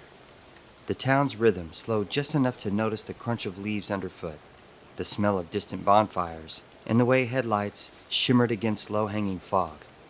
In this particular October evening in 2018, it was homecoming night, the kind of night meant for nostalgia in the making. 4 teenage girls had just left the high school football field, still buzzing with school spirit and the kind of youthful energy that came from feeling like the night belonged only to them. Bethany Mills was at the wheel of her matte black Jeep Wrangler, the de facto ride for her tight-knit circle. Kara Kramer rode shotgun, with Mariah Collins and Shanice Taylor in the back seat, heads leaning out the windows, hair tangled in the breeze. The parking lot had been a chaos of taillights and teenagers, so Shanice mentioned they should take the scenic route home, back roads that wound through woods and fields. Bethany agreed that it wasn't about saving time. It was about dragging the night out just a little longer. The girls weren't in any rush to return to real life. Their music played loud enough to drown out the wind, and for a while, the Jeep was a capsule of joy, speeding down Cades Road. But somewhere in the spaces between the songs and laughter, something changed. Bethany had spotted a red Honda Civic in her rearview mirror, about 10 minutes back. close enough to notice, but not quite alarming. At first, she hadn't thought much of it. Country roads didn't offer many options for other drivers, but as the turns came and went, the Civic remained behind them, mirroring each swerve like a shadow stitched to their bumper. The girls were in mid-conversation when Bethany's attention snapped to the mirror again, her smile faltering. She turned down the music. The sudden silence cut through their joy, and for a moment, confusion lingered. Mariah made a comment about the mood shift, but it was Shanice who noticed Bethany's tension. Bethany brought up the Honda Civic behind them. Kara tried to dismiss it, insisting it was probably nothing, just another car headed in the same direction. But Shanice had grown up hearing stories from her father, a former military mechanic who drilled survival tactics into her head. She remembered one in particular. If you think someone's following you, make 5 random turns. No normal person will follow every single one. So Bethany put it to the test. 1 turn, then another. Right, left, right again. No matter how absurd the route became, the car following them was always there. Headlights slicing through the dark like they had purpose. Panic crept in. They weren't being paranoid. They were being stalked. The girls exchanged looks, their excitement from earlier now rotting into anxiety. Bethany's hands gripped the wheel tighter, knuckles pale. Kara tried to suggest slowing down, hoping the Civic would pass. But when they did slow down, it slowed too, maintaining its distance like it was studying them. The road narrowed, and the tall pines that bordered either side began to sway with the promise of incoming rain. Overhead, clouds boomed like bruises in the sky, and far-off thunder murmured low and ominous. Then, without warning, the Jeep's dashboard lit up like a Christmas tree. Alarms beeped. Warning lights flared. The engine coughed once, then died. The vehicle rolled to a halt on the shoulder, headlights flickering. Bethany turned the key. Nothing. No power, no sound, not even the hazard lights worked. It was as if the heart of the Jeep had been ripped out. They sat in stunned silence, trying their phones, but no one had a signal. In fact, all of their phones were curiously dead, as if their cell phone batteries ran out at the same time. The Civic rolled to a stop about 50 feet behind them. Bethany asked if anyone could see who was inside, but no one could. A second later, the Civic's high beams exploded into the night, flooding the Jeep's interior with a blinding white light. The silhouettes behind the glass vanished. All they could see was the glare. Then came the sound of rain, slow, deliberate raindrops tapping the windshield. Tension cracked. One of the girls screamed. Kara's breath came in shallow gasps as panic overtook her. Bethany slammed her horn, holding it for 10 seconds straight, but the Civic answered back, matching hers with a long, blaring honk that seemed to echo through the woods. Whoever it was taunting them. Then, without explanation, the Civic pulled forward, tires grinding against the wet gravel as it crept past them. But before relief could set in, it stopped ahead, made a 180 in the road, and began to creep back, stopping directly in front of the Jeep, now facing them head on. Whatever this was, it wasn't random, more deliberate. At that moment, survival overtook logic. The girls bailed from the Jeep and sprinted into the nearby field, feet trampling tall grass, legs moving faster than thought. The forest beyond loomed like a fortress of shadows. Bethany led the charge, Kara close behind, Shanice following them. They ran without looking back, but when they stopped to catch their breath at the tree line, they realized there were only 3 of them. Mariah was gone, nowhere to be seen. The trees swallowed them. Branches clawed at skin and clothes as they tore through the underbrush, fueled by panic and primal instinct. Somewhere behind them, the Civic's engine rumbled low. Bethany, Kara, and Shanice didn't stop until their chests felt hollow and their lungs like fire. When they finally turned to regroup, expecting to see all 4 of them, Mariah was still missing. What began as horror turned into disbelief. Bethany spun in circles, scanning the darkness. Kara whispered Mariah's name over and over, her voice dry and fraying. But Shanice just stood still. Too still. Her eyes fixed on the tree line, as if watching something unfold that the others hadn't noticed yet. Then they saw it. Down near the road, barely visible in the distance, a tall figure trudged through the rain-soaked grass, carrying something slumped over one shoulder. The shape was unmistakable. A girl's limp frame. It was Mariah. The Civic's headlights flared again. The figure opened the back door, shoved the body inside, and climbed in. In seconds, the car disappeared down the road, swallowed by fog and rain. None of them screamed. They didn't have to. The soundless collapse of their world said it all. They ran again, this time not to escape, but to survive. Nearly an hour later, soaked to the bone and trembling, they stumbled onto a remote farmhouse, tucked behind a grove of dying oak trees. The porch light cast a dull yellow glow, and the door opened before they even knocked. An older couple, alarmed, confused, but gentle, brought them inside, wrapped them in blankets, and called for help. By the time deputies arrived, their parents were already on the way. News spread like a storm surge through the town of Ozark. A girl was missing, probably taken, maybe worse. The questioning started immediately. Inside the warmth of the farmhouse, with space heaters buzzing and rain tapping against the windows, officers tried to piece together a story that didn't make sense. They asked about the car, about the driver, the road, the jeep, the field. The girls gave answers, some clear, others wrapped in uncertainty. Bethany described how the vehicle shut down without warning. Kara recounted how the Civic stalked them, how it never once passed.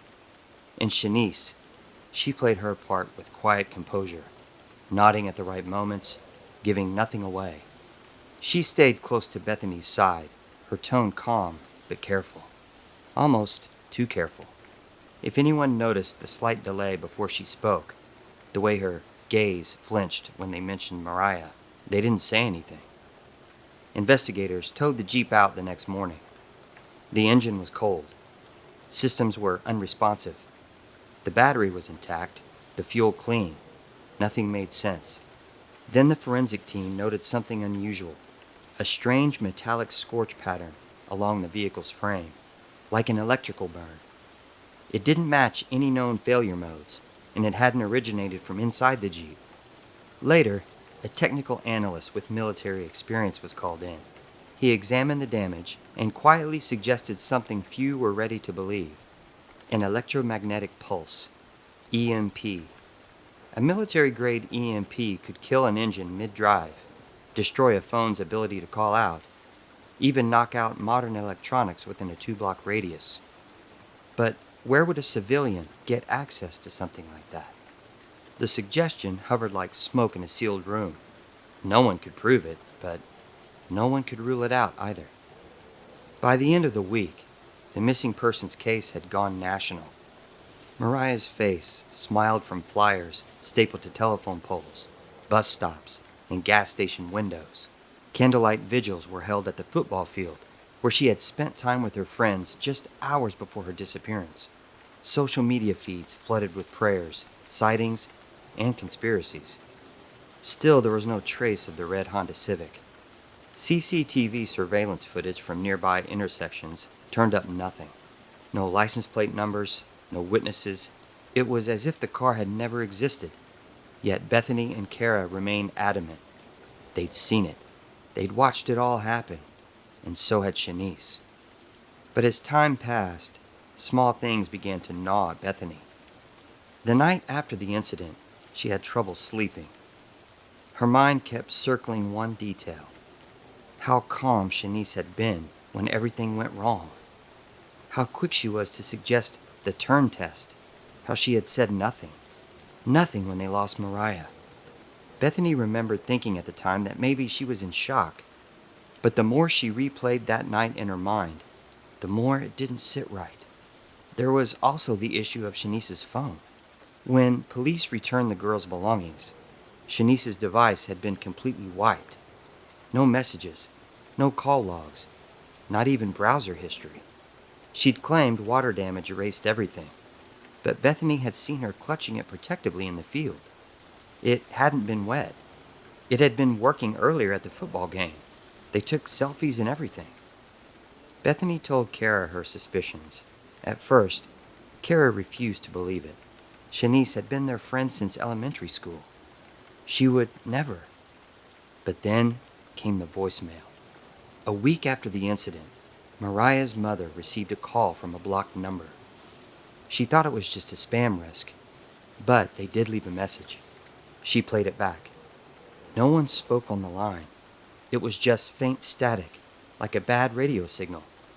But buried in the distortions was a voice, just a few words, quiet, strained, almost broken. It was Mariah. Could she still be alive? Or was it just some heartless prank? The voicemail was grainy and low, distorted by something synthetic, like it was scrambled deliberately. Audio experts that the family hired struggled to isolate it, but after hours of filtering and amplifying, a whisper emerged beneath the layers. It was Mariah's voice. She sounded scared, exhausted. She said only 5 words. "Don't trust Shanice. He's watching." When the audio played in the sheriff's office, no one moved. The room thickened with disbelief, suspicion, and dread.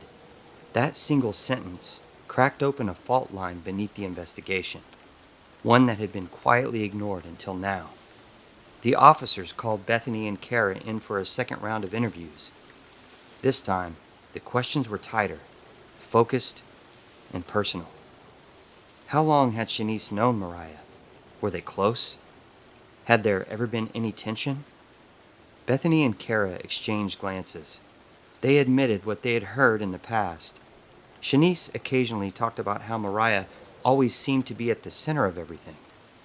Teachers loved her. Boys followed her. Even Shanice's ex, Marcus, had briefly dated Mariah a year ago. This was the first thread. Once tugged, more began to unravel.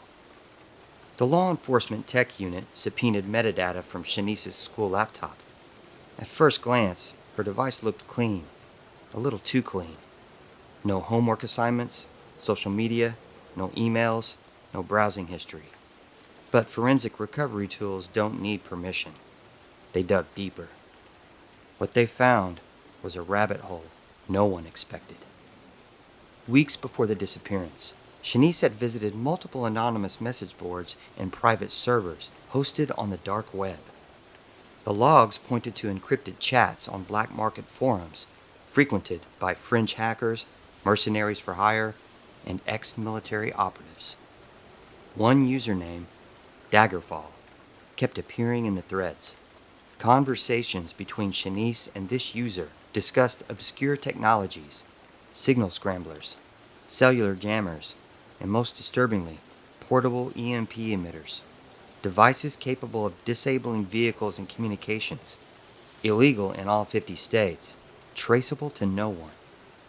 More disturbing still were the inquiries of, quote, making a person disappear.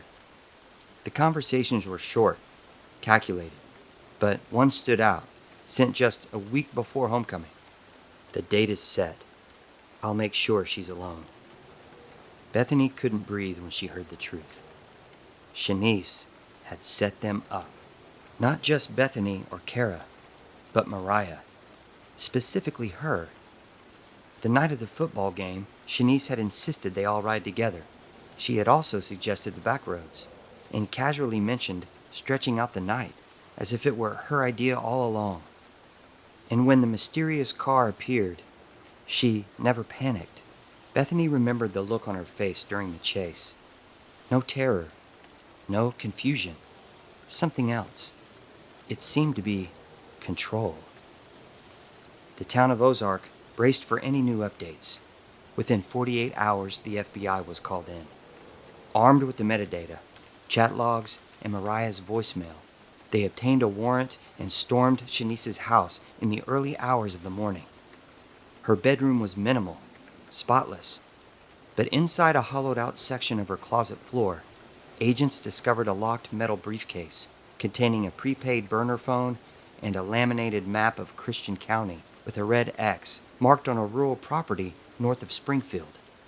The FBI rushed to that location. It was an off-grid cabin, no electricity, no running water. The man living there inherited the land and disappeared from public records nearly 5 years earlier. When the agents ran the prints found on the burner phone, they matched a man with military clearance, a dishonorably discharged communications tech named Hayden Cray. The username Daggerfall was his. Officials scoured the off-grid cabin late that night. Hidden deep behind layers of brush and barbed wire, it sat in a silent hollow, surrounded by hand-dug trenches and motion-triggered cameras. The windows were blacked out. No visible lights. No sound. Inside, the air was stale. The place was lined with signal jammers, power inverters, and makeshift surveillance feeds showing the roads leading in. And in a small locked room in the back of the cabin, barely more than a walk-in closet, they found Mariah, disoriented, weak, but still alive. She had been kept there for 9 days. No windows, no clock, only silence and darkness interrupted by the low buzz of electronics and the occasional voice outside the door. Shanice's voice. She had visited twice, not to comfort, not to feed her, just to look at her, to remind her that this was punishment, that she finally understood what it was like to be invisible. Around the 5-day mark of Mariah's ordeal, Hayden had allowed her to use the restroom. Apparently, he had gotten distracted by something on the cameras. He ran outside to investigate. He had left his cell phone on the counter. That's when Mariah took the opportunity to call her mother. That's when she left the voicemail. Soon after Mariah's rescue, Shanice was arrested on multiple counts of conspiracy to commit kidnapping, obstruction of justice, and aggravated endangerment. Hayden Cray faced federal charges for the use of classified technology and unlawful detainment, plus aggravated endangerment of a minor. Months later, the courtroom was packed for the first hearing. Shanice didn't have any emotion. She didn't even look at her friends. In fact, she didn't speak at all. But later, in a recorded psychiatric evaluation, she finally admitted why she'd done it. She said she was tired of being the background character of her own life, tired of Mariah's perfect image, her perfect smile, the way people bent around her like gravity. The plan wasn't supposed to go that far. She just wanted to scare her, humiliate her, show her what powerlessness feels like. But then Hayden offered more, a safe house, a clean job, a chance to make it permanent. Shanice's jealousy was too great. She couldn't resist, and Ozark would never be the same. The fields where they once played, the hangout areas in high school, the football games, everything looked different now. Dimmer, quieter. People whispered, locked their doors earlier, watched their children more closely. Mariah eventually transferred schools. Bethany and Kara visited her often, but something had changed in all of them, and innocence had been taken, not just by the terror of the night, but by the realization that the greatest danger hadn't come from the outside. It had been sitting beside them all along. Months passed. Spring returned to Ozark, brushing new green all over the hills and back roads that had once been soaked in fear. People smiled again at gas stations, restaurants, and school resumed its rhythms. Time, as it always does, moved forward, but not for everyone. Mariah still had trouble sleeping, afraid of what silence might hide. She sometimes woke up gasping, convinced she could still hear the faint hum of electronics and the low shuffle of footsteps behind the wall. Bethany's Jeep sat untouched in her parents' garage. Her father refused to sell it, said it might be evidence someday, even though it already told its story. And Kara? She didn't talk much anymore. She started writing poetry no one else read. She became a recluse. But it was Shanice that haunted them all. Her trial ended in a conviction, as did Hayden Cray. They both would serve decades. And yet, sometimes, just sometimes, Mariah swore she still saw Shanice. In a crowd, behind her at the grocery store, sitting 2 rows back at church, always watching, just out of focus. It was irrational, impossible. But fear doesn't need facts to exist. It only needs a shadow, a whisper, a glance held too long. On one sunny day in the summer of 2019, Mariah received a letter in the mail. It had no return address, but inside was a single Polaroid photo. It showed her sleeping in that closet where she was kept for 9 days, blurred and washed in twilight. Curiously, she flipped the photo over, and what was written on the back shook her to the core. In scribbled handwriting were 3 words: "We weren't finished."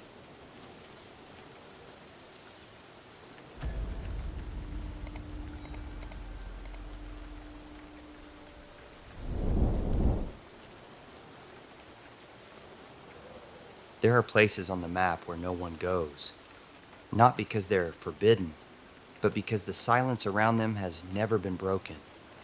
Selwyn Lake was one of those places.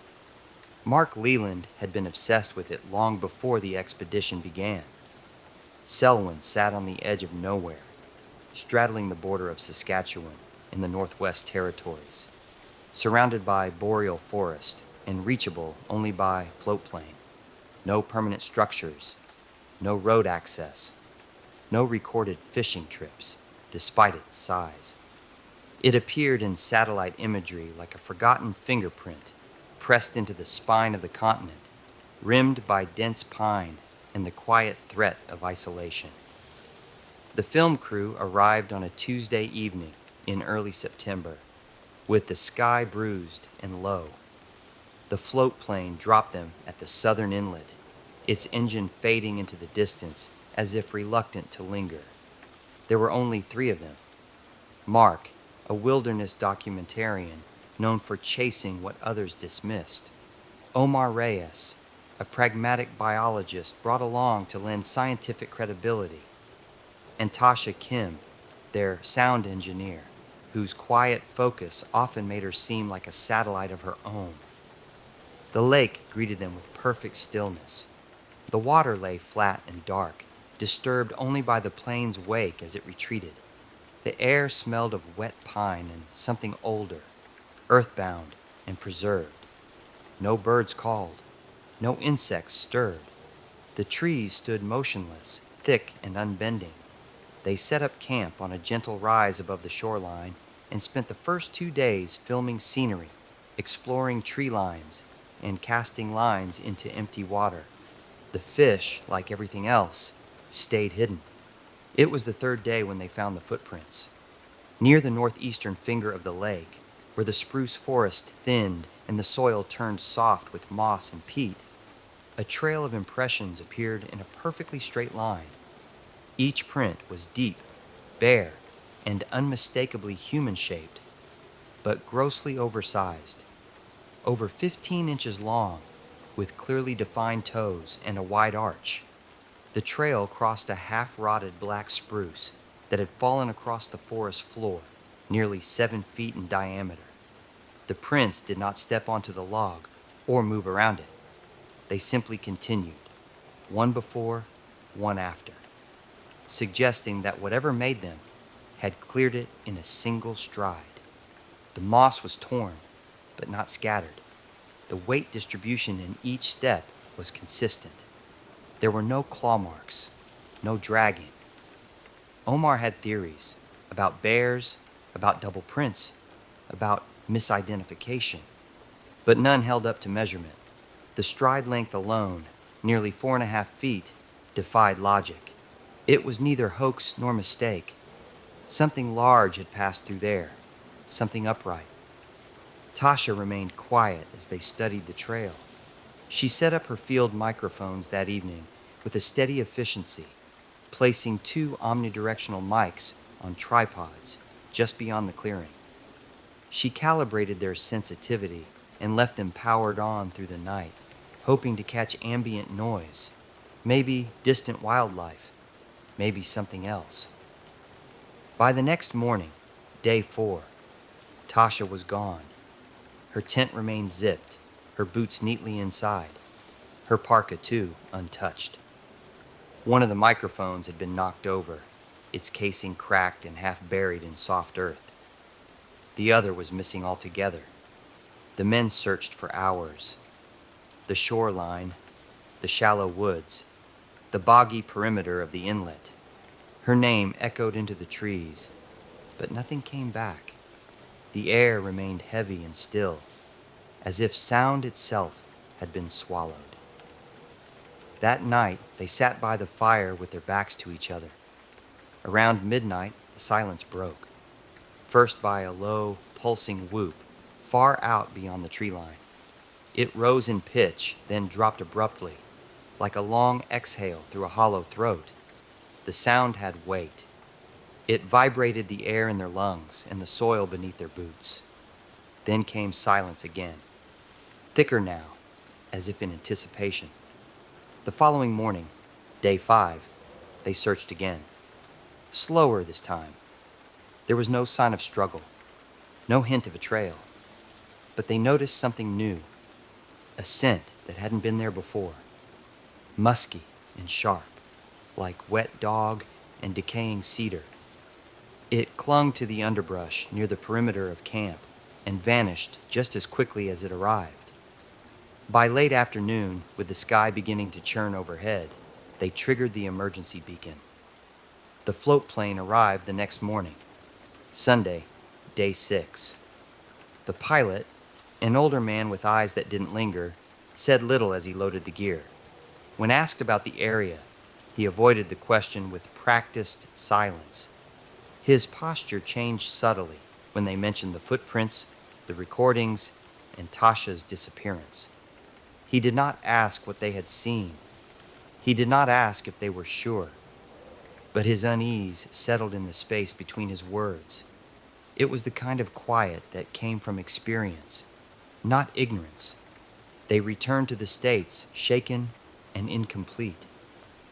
Tasha's family did not accept her disappearance as final. They paid for multiple search teams. Float planes came and went. Cadaver dogs were flown in. Sonar was used to sweep the lake's edges. The surrounding forest was mapped, sectioned, and combed. But nothing was ever found. Not a jacket, not a footprint, not even the missing microphone. The lake kept its secret. The only thing left behind was a corrupted audio recorder, its card cracked and unreadable, and a set of still photographs showing the footprints they had discovered on day 3. No video was ever recovered. No camera had caught what the trees had taken. But on some nights, long after, Mark swore he could remember the sound that woke him, the low rhythm of something breathing just outside the circle of firelight, not moving, not calling, just listening, waiting.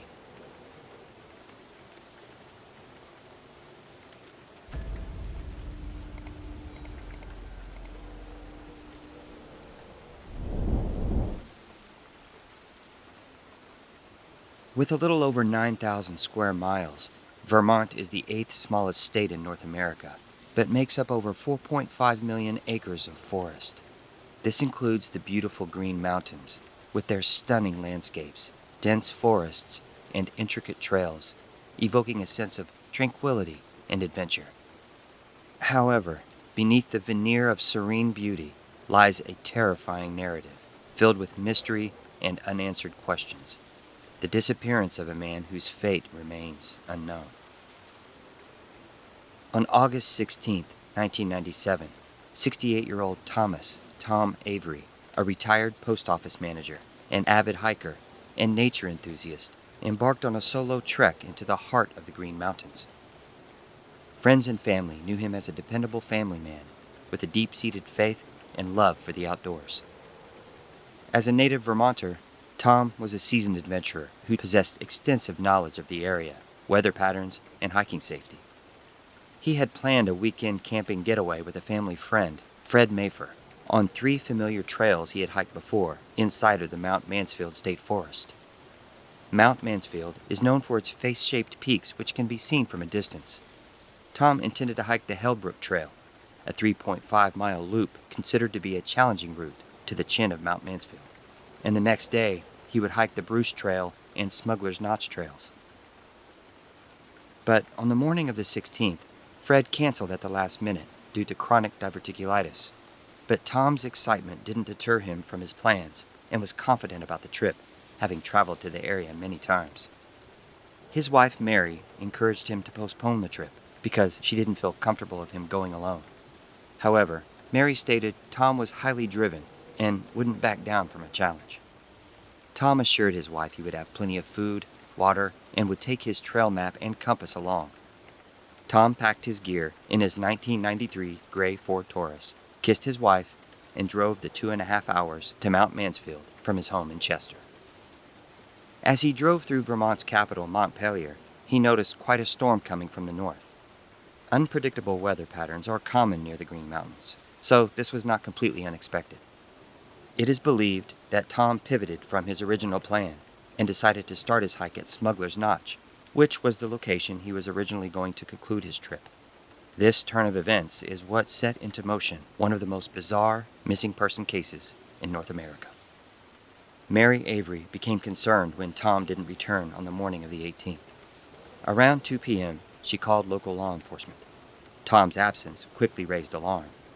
The police launched an extensive search operation, enlisting local law enforcement, volunteers, and search and rescue teams, totaling over 750 people. Authorities were able to quickly identify Tom's 1993 gray Ford Taurus at the Smuggler's Notch trailhead, which contained his wallet and trail map with markings of his planned route. The following narrative was put together by investigators, along with some speculation.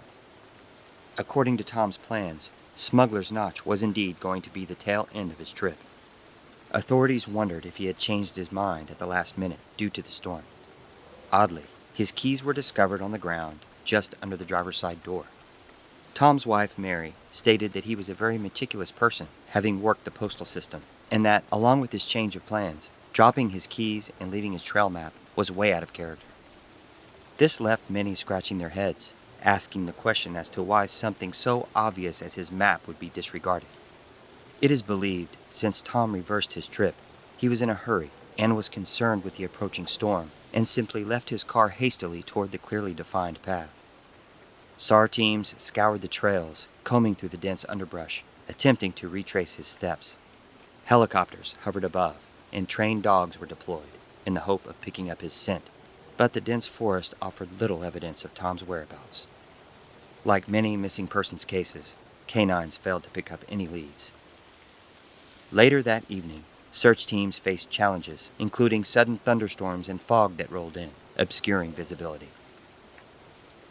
The case drew not only local attention but also captured national headlines. Days later, a young couple named Jesse Moore and Sienna Martinez came forward and told authorities they were hiking Smuggler's Notch on August 17th, and that they did see a man they believed to have been Tom. They stated the man appeared to be in good spirits, but did seem in a hurry. They asked him to take a photo of them, and he did oblige. Before they parted ways, the man asked if they knew of a good place to make camp. Unfortunately, they didn't. Jesse and Sienna thanked him for the photo and watched him turn and continue up the trail.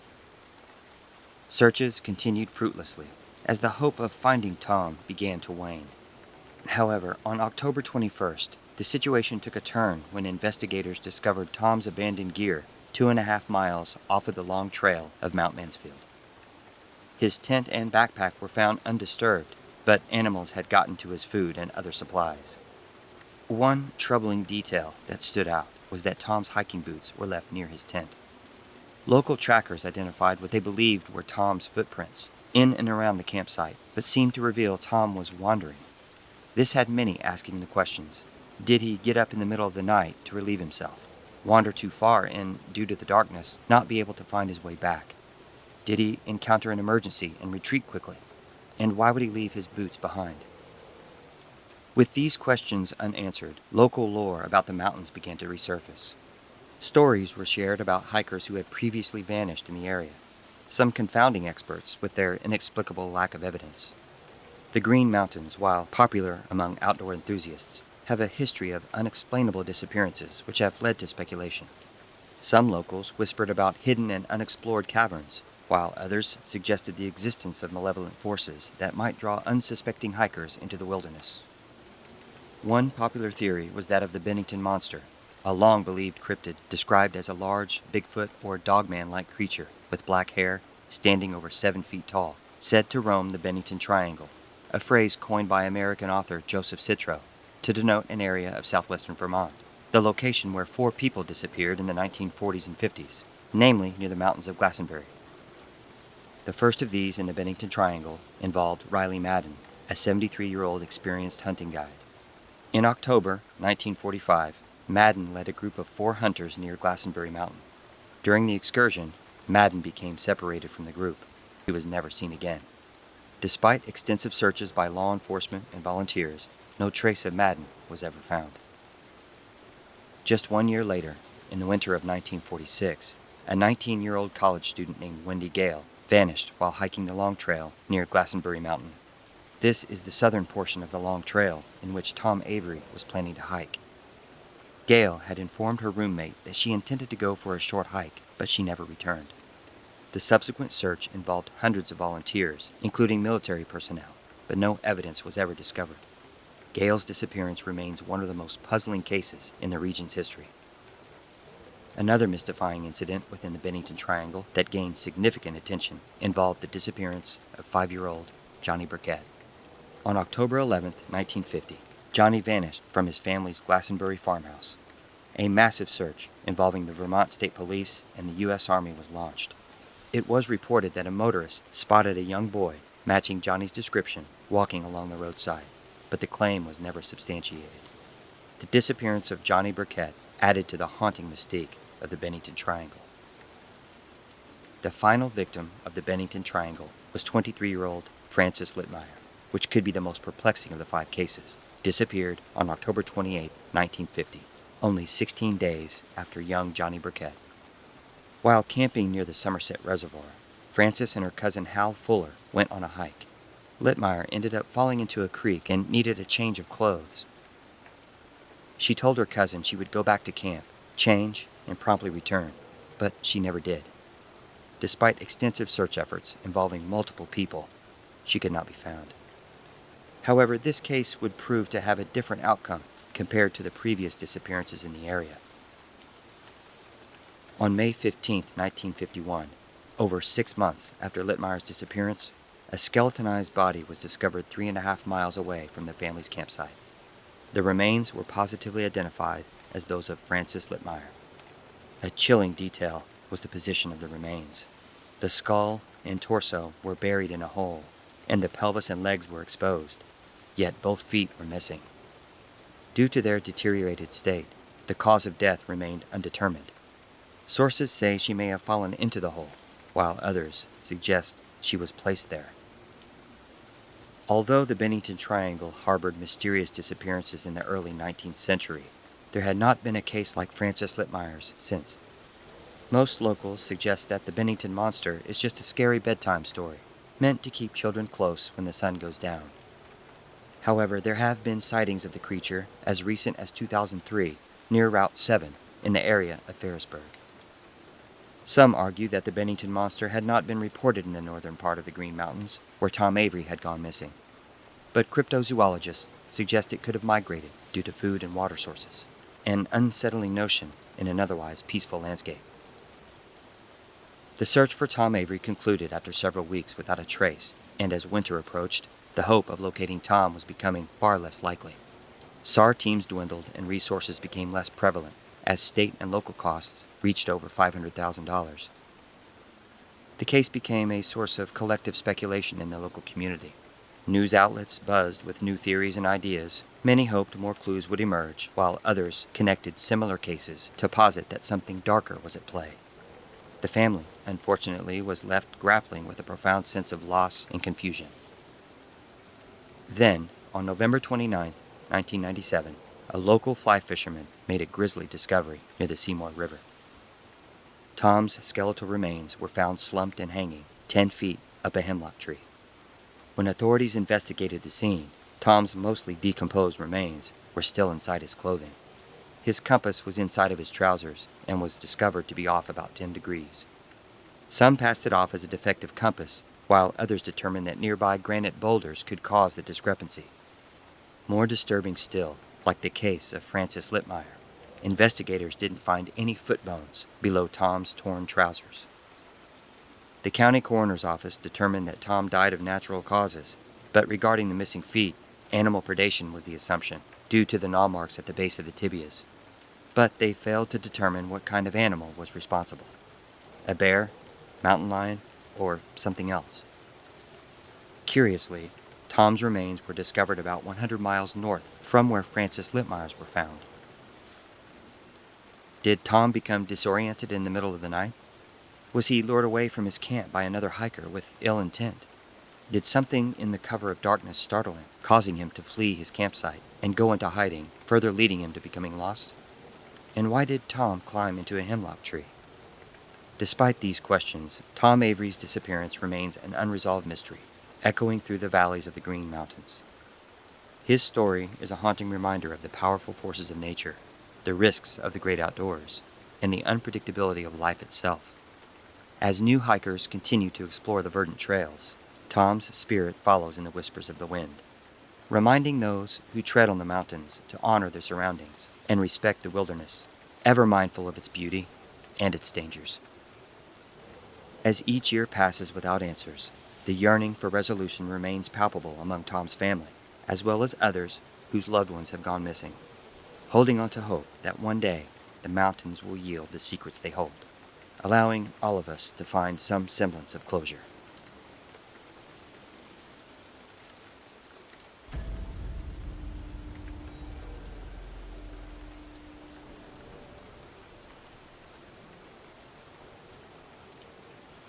It was a balmy summer evening in 1956 when Flight 513, a routine domestic route operated by Northwest Airlines, took off from Toronto en route to Vancouver. The aircraft, a sturdy Lockheed L-188 Electra, was carrying 40 passengers and 6 crew members, a mix of families, business people, and travelers seeking adventure. The flight was piloted by Captain James Caldwell, a seasoned aviator with over 5,000 hours of flight time. As the plane ascended, the sun cast a warm glow across the sky. Laughter and conversation filled the cabin in what was expected to be a smooth flight across the vast expanses of Canada. Little did they know that this flight would etch its name in the annals of aviation history for all the wrong reasons. Within hours of takeoff, communication from Flight 513 fell eerily silent. Attempts to reach the airliner went unanswered, and radar by either Canada nor the United States could locate the aircraft. By all intensive purposes, it seemed to vanish into thin air. Search and rescue missions scoured the skies and the ground, but nothing surfaced. No wreckage, no distress signals, just silence. The families of the passengers were left in a state of torment, grappling with uncertainty and fear. It was as if Flight 513 had been swallowed by the earth itself. 26 years later, on a fog-laden afternoon in June 1982, an unexpected phenomenon disrupted the tranquil skies over British Columbia. A weathered Lockheed L-188 Electra emerged from the mists, its outline ghostly but unmistakable. As it ascended towards the Vancouver airport, the air traffic controllers were taken aback. Shock turned from confusion to panic as the plane landed without incident. Flight 513 had miraculously returned. Emergency crews braced themselves for whatever awaited them, their breath caught in their throats as the cabin door swung open. The scene inside was surreal. The plane was intact, but all the passengers, 20 years older than they appeared, yet not a single one of them alive, were gripped in their seats. Skeletal remains dressed in the clothes that they had worn that fateful day in 1956. News reporters quickly flooded the scene, cameras whirring, as local authorities assembled a team to investigate this unbelievable occurrence. No one could figure out how the plane actually landed on its own.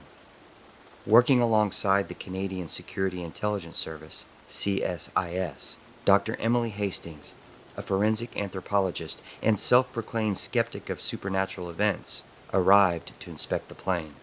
She stepped gingerly on board, examining the remnants of lives lost, every detail revealing a story yet to be told. How or why had they returned?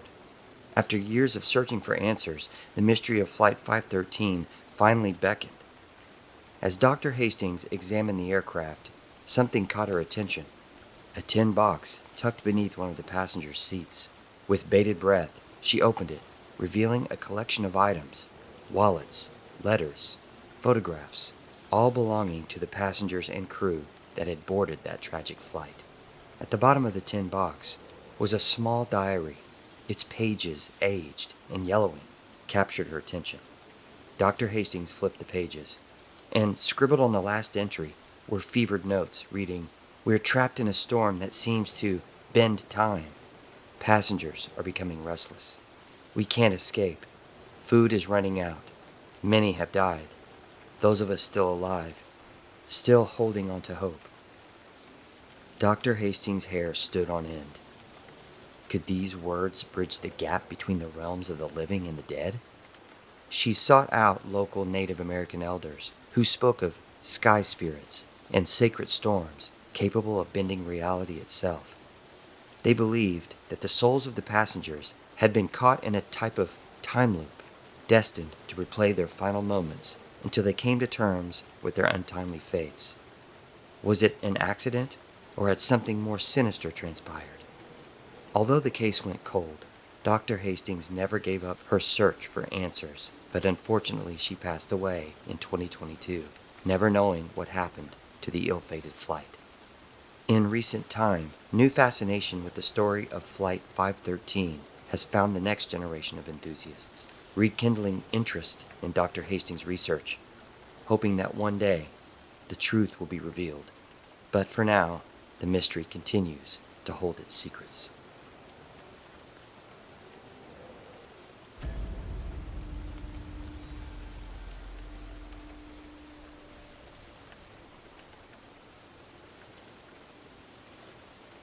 The northern woods of Georgia beckons adventurous souls seeking solace and connection with nature, a place where many go to camp, hike, and enjoy the vibrant scenery.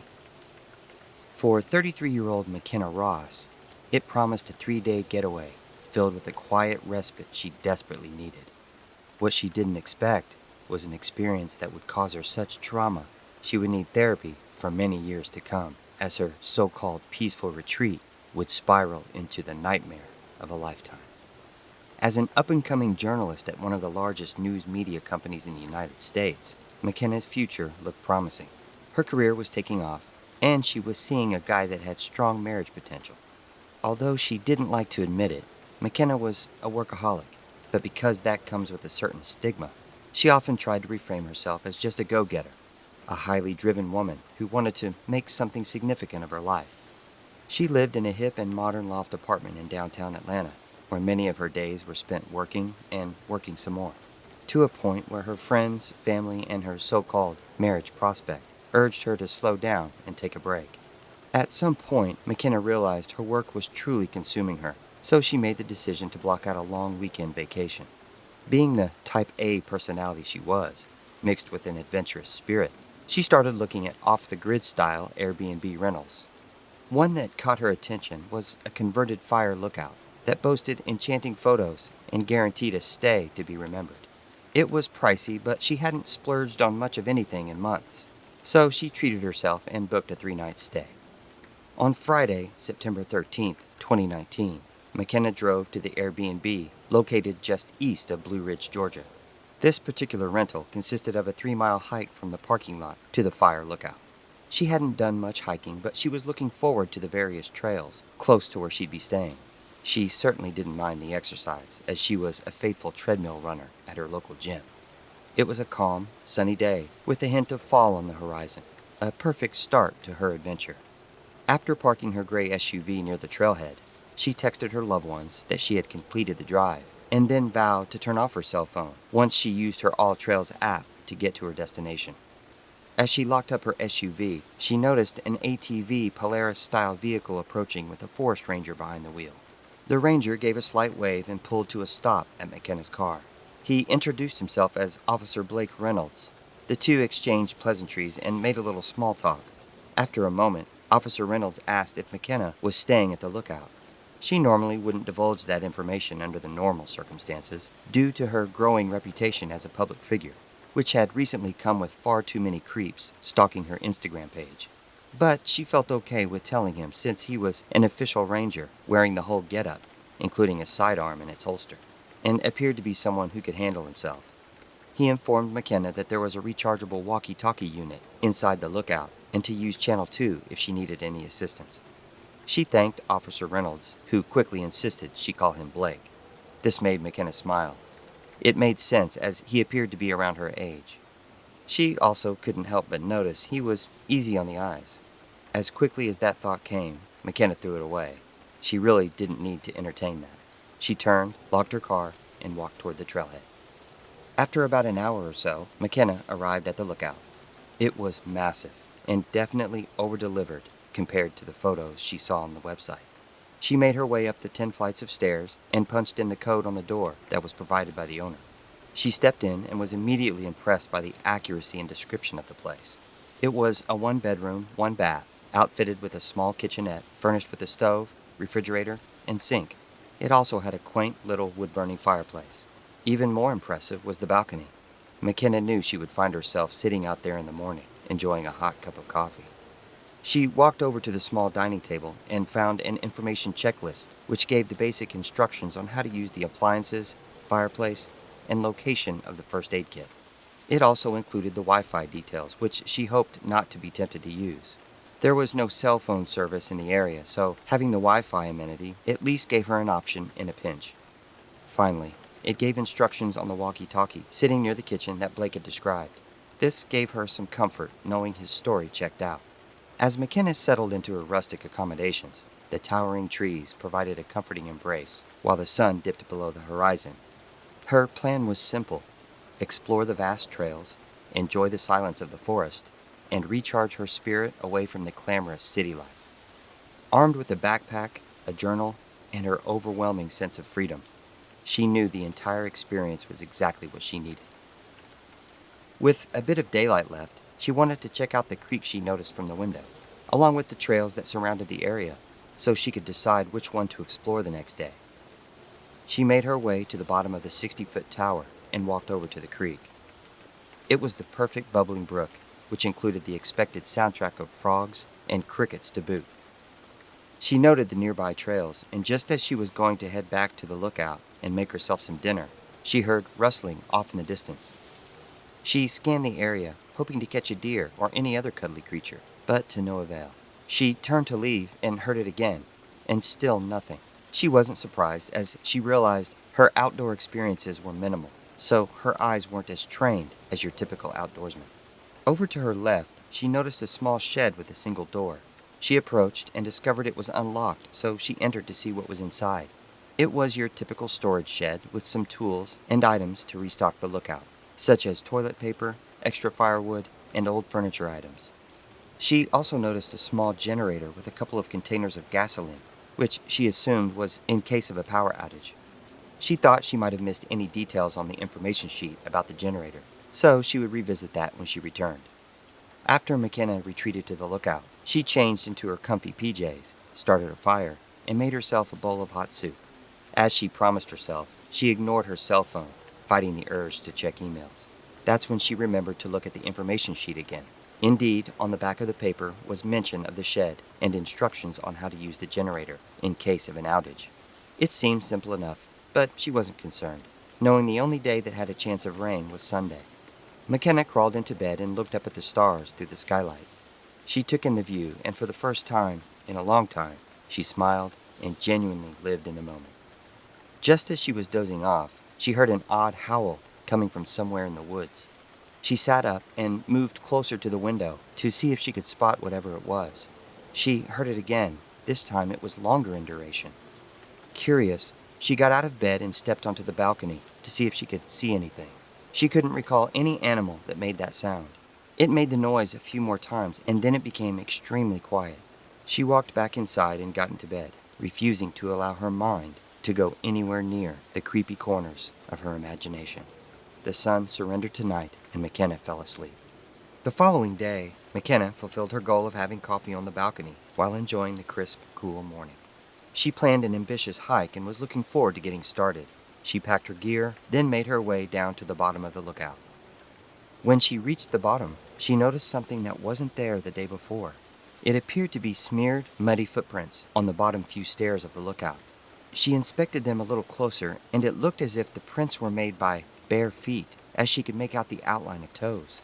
She knew they weren't hers. Plus, these were made by someone much larger. She quickly decided to be rational and attribute it to pareidolia, the psychological phenomenon of seeing recognizable shapes in random objects, like Corvette-shaped clouds or Jesus in a potato chip. She also assumed she'd missed it the night before because 1, her attention was on the spectacle of the lookout, and 2, it was getting dark as she was exploring, so she may have missed it. Besides, there wasn't a home or neighborhood for miles, and the nearest gas station was further than that. And why would someone be hiking without wearing shoes? She brushed it off and ventured out to the nearby 4-mile loop trail that began at the edge of the clearing. She decided that nothing was going to distract her from enjoying her first full day. The trail was calm, beautiful, and everything she'd hoped it would be. She saw the occasional squirrel, stopped at every stream, and took in every moment. At about the halfway point on her hike, McKenna stopped and sat on a large boulder to eat a snack and write in her journal. She breathed in the fresh, clean air, something she had taken for granted living in the big city. Then she noticed a pungent smell. It was foul. She knew it wasn't a skunk. She would have traded for that odor. Suddenly, she caught a shadowed figure in her peripheral. She scoured the area but didn't see it again. Then she heard a noise that could only be described as gibberish, an indistinct voice or voices she couldn't distinguish between human or animal. She listened further to see if she could make out the language, if it was a language, but it was nothing like she had ever heard. The sound abruptly ended, and McKenna just stood in silence. She grabbed her backpack and continued down the trail, wondering what could have made that sound, and if it was the shadowed figure she briefly caught a glimpse of. She speculated her mind may have been playing tricks on her as her spirit grew more unsettled, but she was optimistic that the many hours of daylight left would dispel any lingering fears. She decided she would call Blake on the walkie when she returned to the lookout and ask a few questions, hoping she wouldn't come across as some paranoid city girl. McKenna returned to the tower around 2 p.m., and despite what happened earlier by the boulder, she enjoyed her hike. She dropped her gear, then took the walkie from the charger and stepped onto the balcony. She made sure it was on channel 2 and called Blake. He answered right away, and McKenna told him about the footprints, what she possibly saw in the woods, and the odd vocalization she heard. He replied that he hadn't had any other reports, but if it would make her feel better, he'd come to the tower to take a look around. So she took him up on the offer. This gave McKenna a sense of relief, hoping he would find a simple explanation for all of it, even if it meant a little embarrassment. Blake told her to sit tight and that he would be there in an hour or so. After taking a shower and making herself something to eat, McKenna sat on the balcony and waited for Blake to arrive. It wasn't long until she heard the ATV approaching. She got up and met him at the bottom of the stairs. She showed him the prints on the stairs, which he found strange but also a little inconclusive. They walked the perimeter and talked about what McKenna had heard. Blake theorized that it could have been a fox or a cougar, as they can sometimes sound like human voices.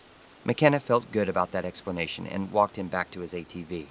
He told her he hadn't seen any mountain lions for quite some time, and that the area was, for the most part, very safe. He reassured her that if any time she felt unsafe, not to hesitate to call him again. He chuckled at the fact that it was more excitement than he'd seen in weeks, and any excuse to get out of the ranger station was a treat. McKenna wondered if this was his way of being flirtatious. She noticed, along with his good looks, Blake had a strong and confident demeanor. She thanked him again and watched him drive away. After watching the world turn blue, McKenna climbed into bed and journaled some more before going to sleep. Around 2 a.m., she jolted awake to a knocking sound coming from the distant trees. She peered out of the window next to her bed. The moon was putting on a show, so she could see surprisingly well. She heard the knocks again and determined it sounded more manufactured than something organic in nature.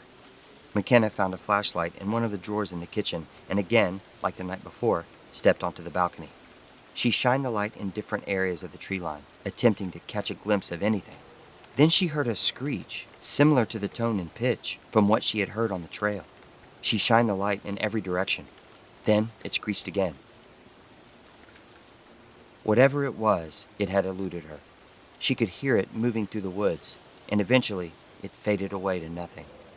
At this point, McKenna was a little freaked out, but more than anything, her journalistic instinct kicked into high gear, so she decided to open her phone, connect to the Wi-Fi, and do some research. She Googled fox and cougar sounds, watched a few videos, and convinced herself they didn't quite match what she'd heard. She gave it some thought, then caught a memory from the beginning of her college years at Syracuse.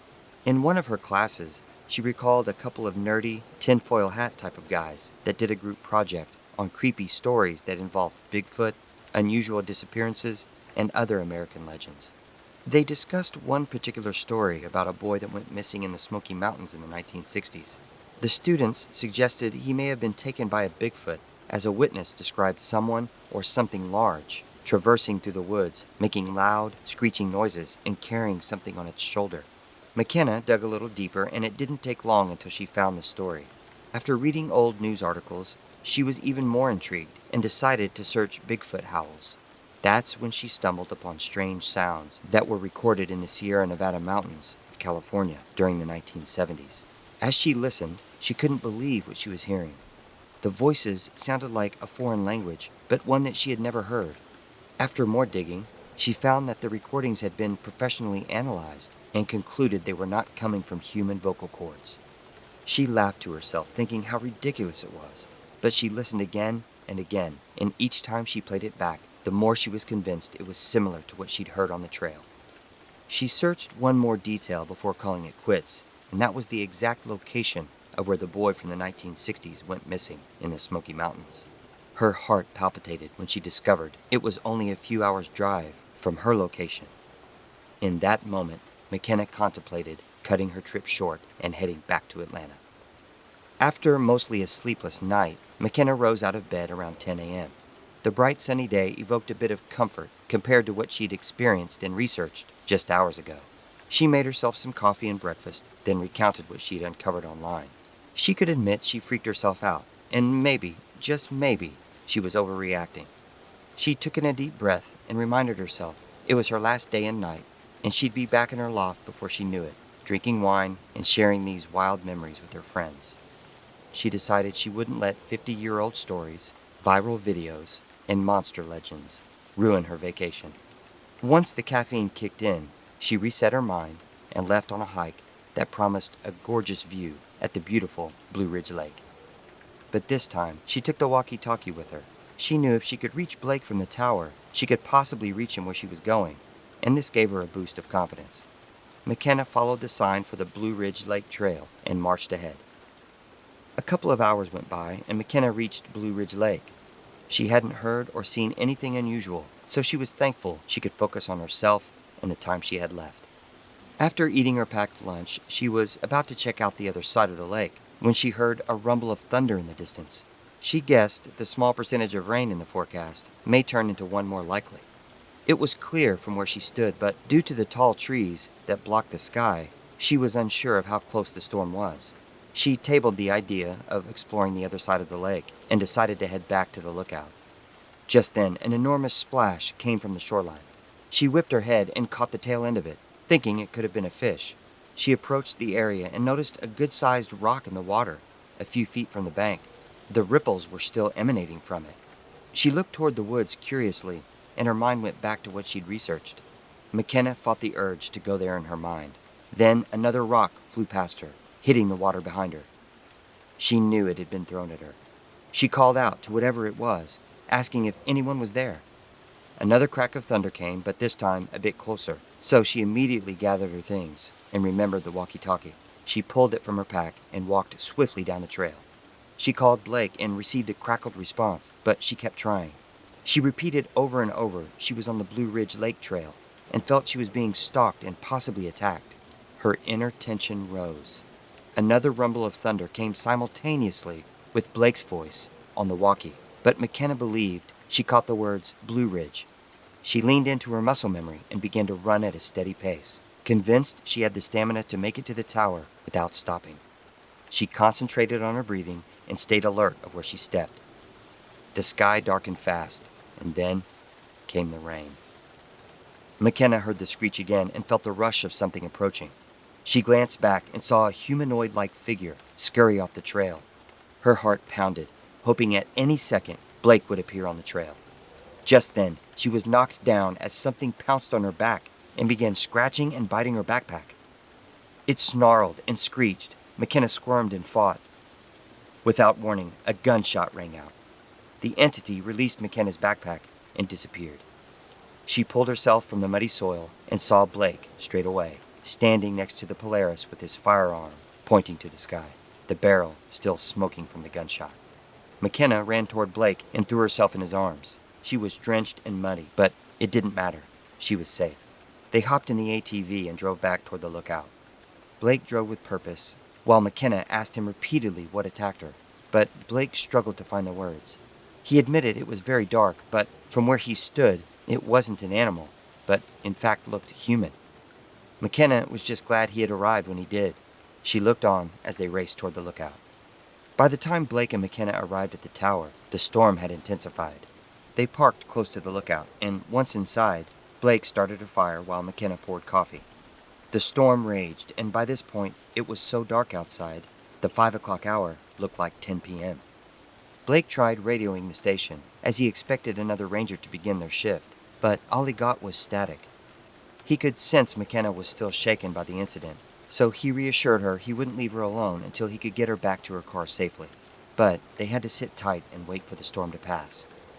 Minutes later, McKenna put on her journalist hat again and asked Blake if there had been any recent sightings of this thing, and he replied he had heard no such reports. Suddenly, lightning struck the tower. The power surged, and then black. The power had gone out. In one split second, the brief and secure atmosphere became dark and vulnerable, the only light coming from the wood-burning stove. Blake tried his walkie again. Nothing. He mentioned he needed to find the breaker box to see if he could reset it, and assumed it had to be on the tower somewhere, likely ground level. That's when McKenna remembered the generator inside the shed. Blake felt good about that idea as a backup plan. After grabbing the flashlight from the counter, he told McKenna to stay put and headed for the door. McKenna asked if he was worried about that thing coming back. He gently tapped his fingers on his sidearm and grinned with confidence before he stepped out into the rain and descended the stairs. A few moments went by. McKenna stepped onto the balcony and leaned over the railing to see if she could spot Blake down below. She called out for him and sighed in relief as he stepped out from under the tower. The rain fell harder, so she couldn't make out his response, but she believed he said he'd found the breaker box before he tucked out of sight. Then, something caught McKenna's eye, moving near the edge of the tree line. To her dismay, she made out the outline of a figure creeping slowly on all fours toward the lookout. McKenna screamed for Blake, but the rain and thunder drowned her voice. She rushed to the stairs and made her way down, stopping halfway, trying to find the figure, but she couldn't trace it. Suddenly, a blood-curdling scream came from below, followed by another gunshot. McKenna ran down the remaining stairs, and when she reached the bottom, she came upon a shocking sight. That thing was hunched over Blake's lifeless body, biting and chewing the flesh from his neck in a frenzy. McKenna screamed, and that's when the figure turned to reveal itself. It was a man, a feral, wild man, emaciated, covered in mud and filth, wearing torn hospital scrubs. The man hissed through his teeth, his face covered in Blake's blood. McKenna backed away slowly, her heart racing, soul filled with fear, as the man stared at her with deranged eyes. She saw Blake's pistol lying a few feet away from him, so she knew that wasn't an option. If she turned to run, this monster would attack. She continued to back up until she bumped into the Polaris. That was it. She quickly went through the motions in her mind. Jump in the ATV, turn the ignition, throw it into gear, and speed toward her car. She ran it through again, each step. Then she paused and counted down in her mind. 1, 2, 3.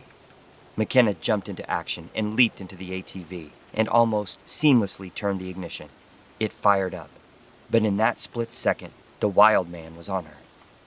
She braced her 125-pound frame on the wheel, and as the man lunged, McKenna kicked him in the chest. He tumbled backward to the ground, giving her the chance to put the ATV in drive and step on the gas pedal. She peeled away, heading toward the 3-mile trail that led to her car. She looked over her shoulder and saw the man in pursuit, running on all fours, like an animal, chasing down its prey. But he was no match for the speed of the ATV. McKenna floored it. The rain pelted her face, feeling like 1,000 needles, but she didn't care. She had escaped. By the time McKenna reached her car at the parking area, the rain had let up as the storm had almost completely blown over. Then it came to her that she neither had her keys nor her cell phone. In her haste, she had left them back at the tower. That's when she thought of Blake. Though doubtful, hoped he was still alive. She returned to the ATV and drove down the road that led her out of the park until she ran into the ranger station. There, she located another park ranger just beginning his shift. She rushed to explain the events that transpired and urged the ranger to call 911, that Officer Reynolds had been attacked and injured. In half an hour, authorities and emergency medical teams arrived at the ranger station. McKenna directed them to the lookout. They discovered Blake still lying on the ground under the tower, bloodied, but thankfully still alive.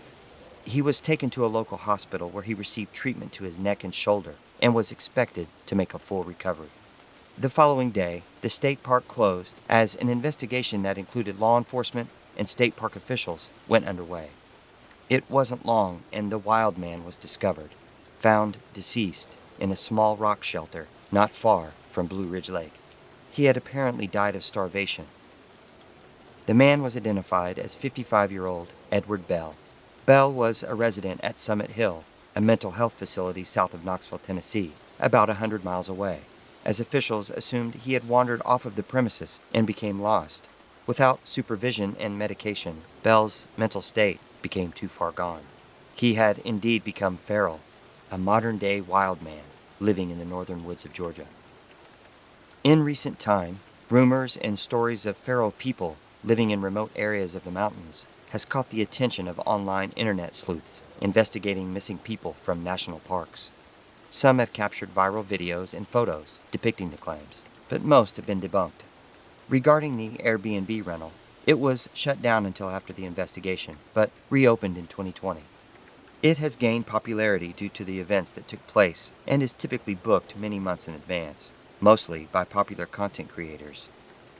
As for McKenna Ross, she couldn't escape the headlines with her position at the news organization, but eventually wrote the piece highlighting her experience, gaining credibility in her career. The trauma she experienced was unimaginable and required a lot of counseling and support from her friends and family. McKenna was married in 2022 and is now enjoying her new life with her husband, Officer Blake Reynolds.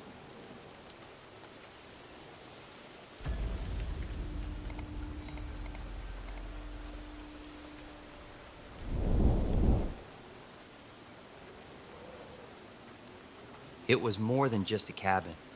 It had been in the family for 3 generations, built by his grandfather, kept alive by his father, and now trusted to Caleb. Tucked deep in the Colorado backcountry, the structure sat 2 hours from any paved road and 10 minutes past the last marker on the Forest Service map. No neighbors, no service, just woods and sky and time. He drove up every summer to keep it from falling into ruin. Fix the porch, check the roof, clear the chimney. He stayed alone most trips, But this time he brought Winston, his dog, a stocky, loyal mutt who never barked at nonsense and hated being indoors. The first few days passed like they always did. Caleb chopped wood, fixed a leaky pipe, and swept out the corners. Winston sniffed every tree within a 100-yard radius. At night they sat on the porch under black skies, the trees whispering to each other in the wind. The silence was comforting, ancient. But by the third night, that silence had changed. It wasn't just quiet. It was vacant. The kind of hush that pulls everything inward, like the woods themselves had pulled a blanket over their mouth. No crickets, no owls, no wind. Just Winston, sitting stiff at the foot of the bed, ears forward, locked on the rear wall of the cabin. Caleb listened. A long minute passed. Then Winston growled, low and steady. The sound of certainty, not confusion. He stepped to the back window, lifted the curtain, saw nothing. But in the darkness beyond the tree line, there came the sound of wood striking wood. A sharp, heavy knock, then silence. His pulse thudded in his throat. He backed away, trying to explain it. Maybe a fallen branch, maybe an elk brushing a dead limb. He didn't believe a word of it. The next day, Winston stayed near the porch, ears twitching. Even the birds felt muted. That evening, Caleb secured the doors, loaded the rifle, and left a lantern burning in the front window. At 2:17 a.m., something hit the back wall. A massive, shuddering thud rattled the windows.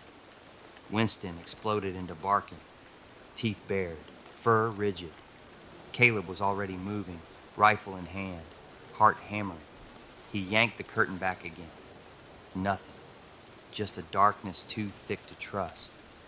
He cracked open the front door, letting lantern lights spill onto the ground. There were no prints, no rustling, but something had been there. For the next hour, Winston stood facing the back of the cabin, body tense. Caleb didn't sleep. He sat in the rocking chair, rifle across his lap, staring out at the window like it might blink. The following afternoon, Caleb circled the cabin. 20 yards out, he found a pine tree with a long, diagonal scrape across its bark, 7 feet high, stripped clean. No claw marks, no reason. That night, the forest returned to stillness. And then, without warning, came footsteps. Slow, deliberate, heavy. They crunched over gravel and circled the cabin. Too heavy for any deer, too calculated for any bear. Then came the breath, a single huff, right outside the window. The glass fogged briefly. Winston let out a whine and slid beneath the bed. Caleb froze in place. He could feel it, the presence pressing against the wall. Not pounding, just leaning, like it was testing the structure, testing him. The wall creaked, and then it was gone. The next morning, Caleb packed without a word. He didn't eat, didn't clean. He loaded Winston into the truck and drove until the trees fell away and the cell signal returned. He didn't speak to anyone for 2 days. When his father finally called to check in, Caleb hesitated before sharing what had happened. He described the sounds, the feeling, the weight of being watched. There was a pause on the other end. Then, his father said, "That happened to me once. Your grandfather, too." Caleb hasn't gone back since. Winston still perks up when they pass deep woods, still growls at empty windows when the wind dies. And some nights, Caleb dreams of standing in that cabin again, rifle in hand, walls breathing, something massive just outside.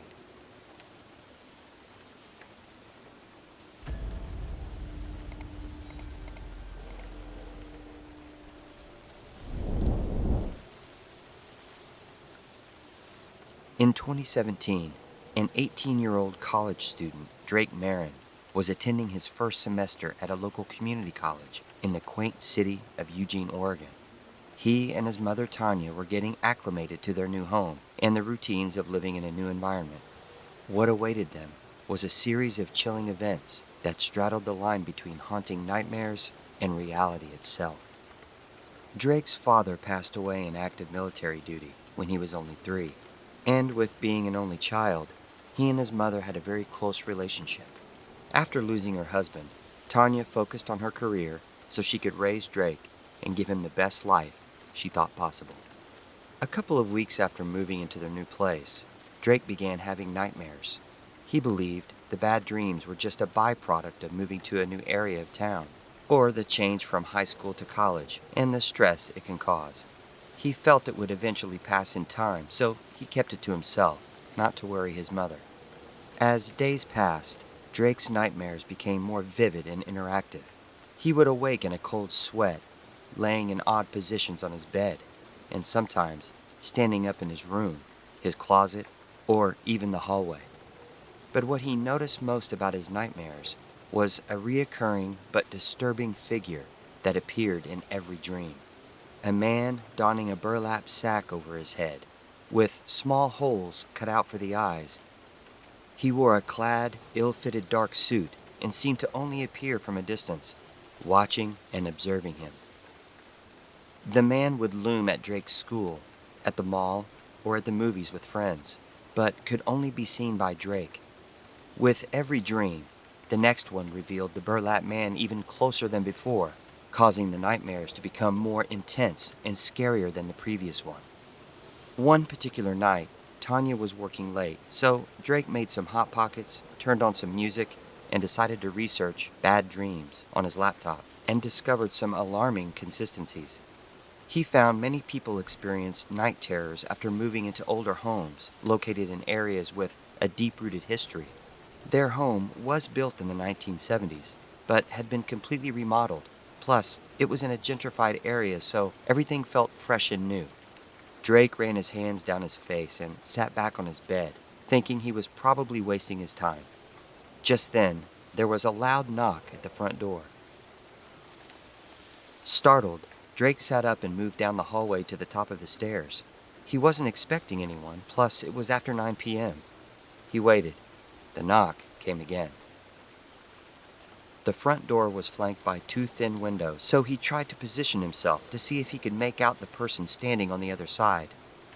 Whoever it was must have been standing very close to the door. A third knock came. Drake moved apprehensively down the stairs and crept up to the door. He called out, "Who is it?" but there was no response. He hesitantly leaned toward the peephole and looked through it, but he couldn't see anyone. In fact, it was dark, as if whoever it was covered the peephole with their finger. The hair on the back of his neck stood up. He shook it off and took a deep breath. Then he turned on the porch light and looked through the peephole again. It was clear. He could see the porch and further out into the street, but no one was there. What he did next was probably ill-advised in retrospect. He slowly unlocked and opened the door, then stepped cautiously onto the porch. It was quiet, with no trace of anyone. He thought it may have been just a couple of kids messing around, so he went back inside and mindfully locked the door. He assumed he'd allowed himself to get a little worked up, considering his recent dreams and what he had just researched on the internet. Drake's mother returned home about an hour later, so he decided to tell her what had happened at the front door. Tanya, a bit troubled, suggested they get one of those doorbell cameras, so she immediately hopped on Amazon and ordered one. She noticed Drake's tired eyes and asked him if he'd been sleeping well. Drake considered telling her about his dreams, but instead, he made something up like he'd been gaming late at night. She accepted the answer with a little disappointment, then kissed him on the forehead, suggesting he go to bed and get some rest. As Drake walked away, Tanya watched him with concerned eyes. The next day, Drake woke up a little later than he'd liked, but he felt refreshed. He hadn't had any dreams that night, which put him in good spirits. His class at the community college started in 25 minutes, so he rushed out of the house without breakfast. It was cloudy with a light drizzle when he arrived at school, a typical day in Oregon during the winter. When Drake made it to his class, he noticed the lecture had already started, so he made his way up the set of stairs to find a seat. As he moved to an open spot, he felt all eyes in the room were on him, including his professor. He sat down in the back row of the lecture hall and watched everyone turn back to the front slowly and in unison. This seemed odd to him.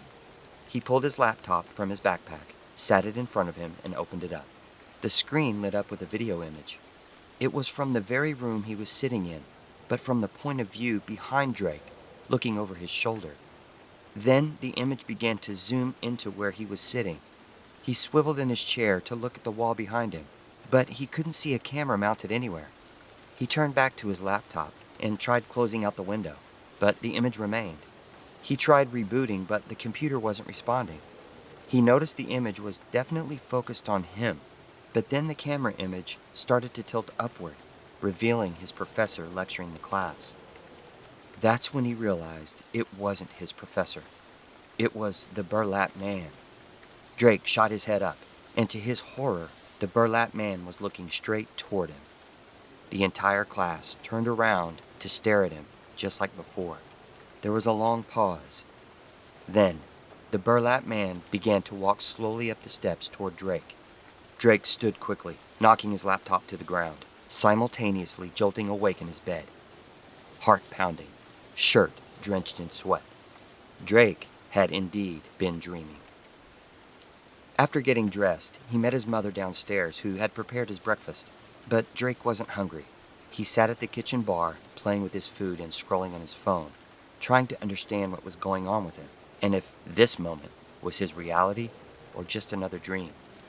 Tanya snapped her fingers, waking him from his daze. Knowing something wasn't quite right with her son, Tanya cornered Drake with questions until he finally broke down and told her about his nightmares. This caused her a little grief, but reassured him it was probably all of the changes going on. She told him she would pick him up something from the pharmacy to help him sleep before she shuffled out of the house. Drake sighed, pushed his food away, and left for class. The day went by a little slower than usual. Drake couldn't focus in his classes and was becoming more paranoid. As he walked across campus, he caught glimpses of the burlap man, stepping behind a tree, disappearing in the crowd, and on the drive home, crossing the street in front of him at a stoplight. His fear was rising, and when he arrived home, he quickly locked the front door and peered out of the window through the shutters. A voice came from behind him. "What are you looking at?" Drake jumped in response and whipped his head around to see it was his mother. He said it was nothing and was getting ready to head upstairs when Tanya stopped him to show him the new doorbell camera. She shared the mobile app and took him through signing in so he could see the live image. He couldn't deny the image looked a little creepy, but it put him at ease knowing he could see anyone that came to the door. Later that night, after dinner, Tanya stopped by Drake's room to give him some melatonin she purchased from the drugstore earlier that day. She explained it would help him have a better night's sleep. Drake got ready for bed and was brushing his teeth in his bathroom. He leaned over to spit in the sink, and when he rose up, the burlap man was in the reflection of the mirror behind him. He turned around to face the man, but he was gone. He turned back, and he had also disappeared from the mirror. Again, he contemplated whether this was real or he was asleep. He had an idea. He dug in his sink cabinet and found a safety pin. He opened it up and poked the palm of his hand. He recoiled, feeling the pain. He believed he was awake. After retreating to his bedroom, he took the melatonin his mother had left him, shut off his light, and got into bed. Drake stared at the ceiling for what seemed like half an hour, until his eyes got heavy and finally slipped into a deep sleep. Sometime during the night, a sound of a heartbeat filled Drake's room. He felt cold. Had his mother changed the thermostat? No. His bed comforter had fallen on the floor, along with his sheets. Something felt strange. He realized he couldn't move. He felt constricted, pressed against his mattress. His eyes were heavy, but he was able to force them open a little wider. Fear engulfed his heart by what he saw. The burlap man was in Drake's room, standing over him at the foot of his bed, lit only by a sliver of light. Drake tried to break free of the paralysis, but it was no use. He felt the burlap man in control. Was it some kind of spell? He watched as the burlap man reached into his jacket pocket and pulled something out. It was a small cardboard tag with a rubber band, like the ones used in a morgue to identify the deceased. The burlap man bent down and attached the tag to one of Drake's toes. Drake tried to scream, but his mouth was sealed. All he could do was breathe, and that was becoming more difficult. Suddenly, Drake felt the pressure release from his body against the mattress, but the constriction remained. His rigid body began to rise, levitating toward the ceiling. Out of the corner of his eye, he noticed the burlap man doing something else. He was meticulously implanting large spikes in the mattress, with the sharp ends pointing upward. This process took what seemed like an hour. With no warning, Drake began to lower toward his now spike-filled bed. He felt powerless. He couldn't move or scream. Then his body dropped hard and fast into the spikes. Darkness. Morning came, and as Tanya brushed her teeth, she absent-mindedly scrolled through her phone notifications and stumbled upon a video alert from her doorbell camera, time-stamped at 3:48 a.m. Curiously, but with a hesitant finger, she pressed play. The screen flickered to life to reveal their front door and porch area. 2 seconds passed, and a shadowy figure, wearing a burlap sack on their head, emerged from their home. Tanya stood frozen as she watched the figure step onto the porch and walk a straight line toward the street. As soon as the figure passed the streetlight, there was a flicker in the image, and the person was gone. Tanya gasped and thought of Drake. She rushed out of her room and down the hall. When she reached Drake's room, she burst in. Drake was gone. Had he left early? That would have been uncharacteristic, so she glanced out of the window and noticed his car was still parked in the driveway. She walked to the end of the hallway near the stairs and called out for him. Silence. She walked back to his bedroom and just stood with her arms crossed, confused, her mind racing with the most disturbing possibilities. That's when she noticed something she didn't initially see. A deep imprint of Drake's body pressed into the bedsheets. Tanya stepped closer to inspect it. It appeared as if Drake had simply vanished. The room, which should have held signs of life, echoed with an unsettling silence. The air thickened with fear, and a disturbing sense of loss filled Tanya's heart. In that crushing moment, she felt an overwhelming darkness engulf her soul, her instincts reeling of the thought of her son's absence. As the situation spiraled out of control, Tanya found herself consumed by terror, panic tightening its grip around her chest. Suddenly, she was pulled from the abyss of her fears, awakening in a jolt, gasping for air. As she looked around her own bedroom, the totality of the scene settled upon her. What had transpired was merely a nightmare. She threw her covers off of her, jumped out of bed, and shuffled down the hall to Drake's room. She opened the door, and with a sigh of relief, Drake was sleeping safely in his bed, nestled within the waking realm of normalcy, free from the shadows that had haunted her. Tanya slowly and quietly sat on the edge of Drake's bed. She closed her eyes, pondering her dream. As she recollected more details of the nightmare, it was becoming clear. Her memory flashed from that fateful night Drake heard the knock at the door, to seeing the burlap man in his classroom, to installing the doorbell camera. Wait, she hadn't purchased that camera. None of what transpired over the last few weeks was real. This was her vivid nightmare. A long, tortuous bad dream, not Drake's. In the following weeks, Tanya and Drake began attending a local church where they both were able to get some much-needed counseling. Tanya discovered she was still harboring the loss of her husband and learning to understand her new role as a single mother. Her deep-seated love for Drake and the combined fear of losing him resulted in her carrying a weight of anxiety she could not bear alone. Although the grief has never fully gone away, Tanya's nightmares have, as both her and her son Drake are healing with every passing day. This surreal narrative ultimately beckons us to question the nature of our nightmares. Are they mere remnants of a restless mind, or could they be windows into a deeper truth, waiting for us to decipher?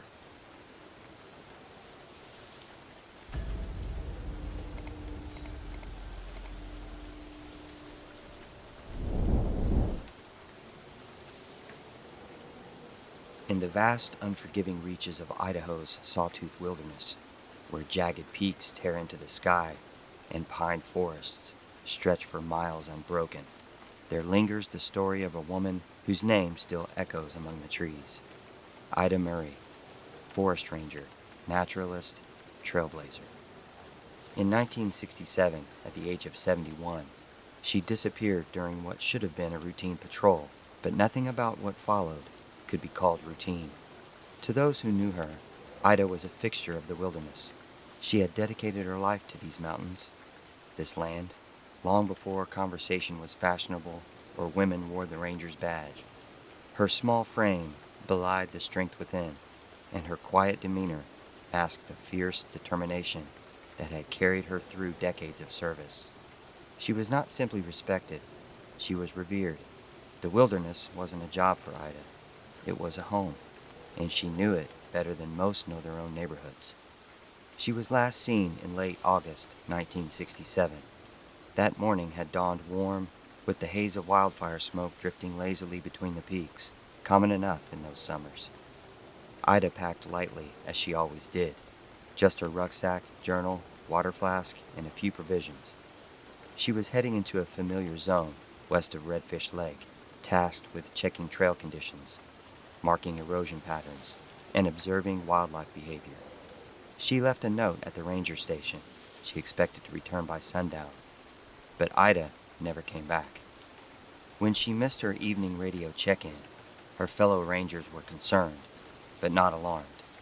Ida had spent unplanned nights in the backcountry before.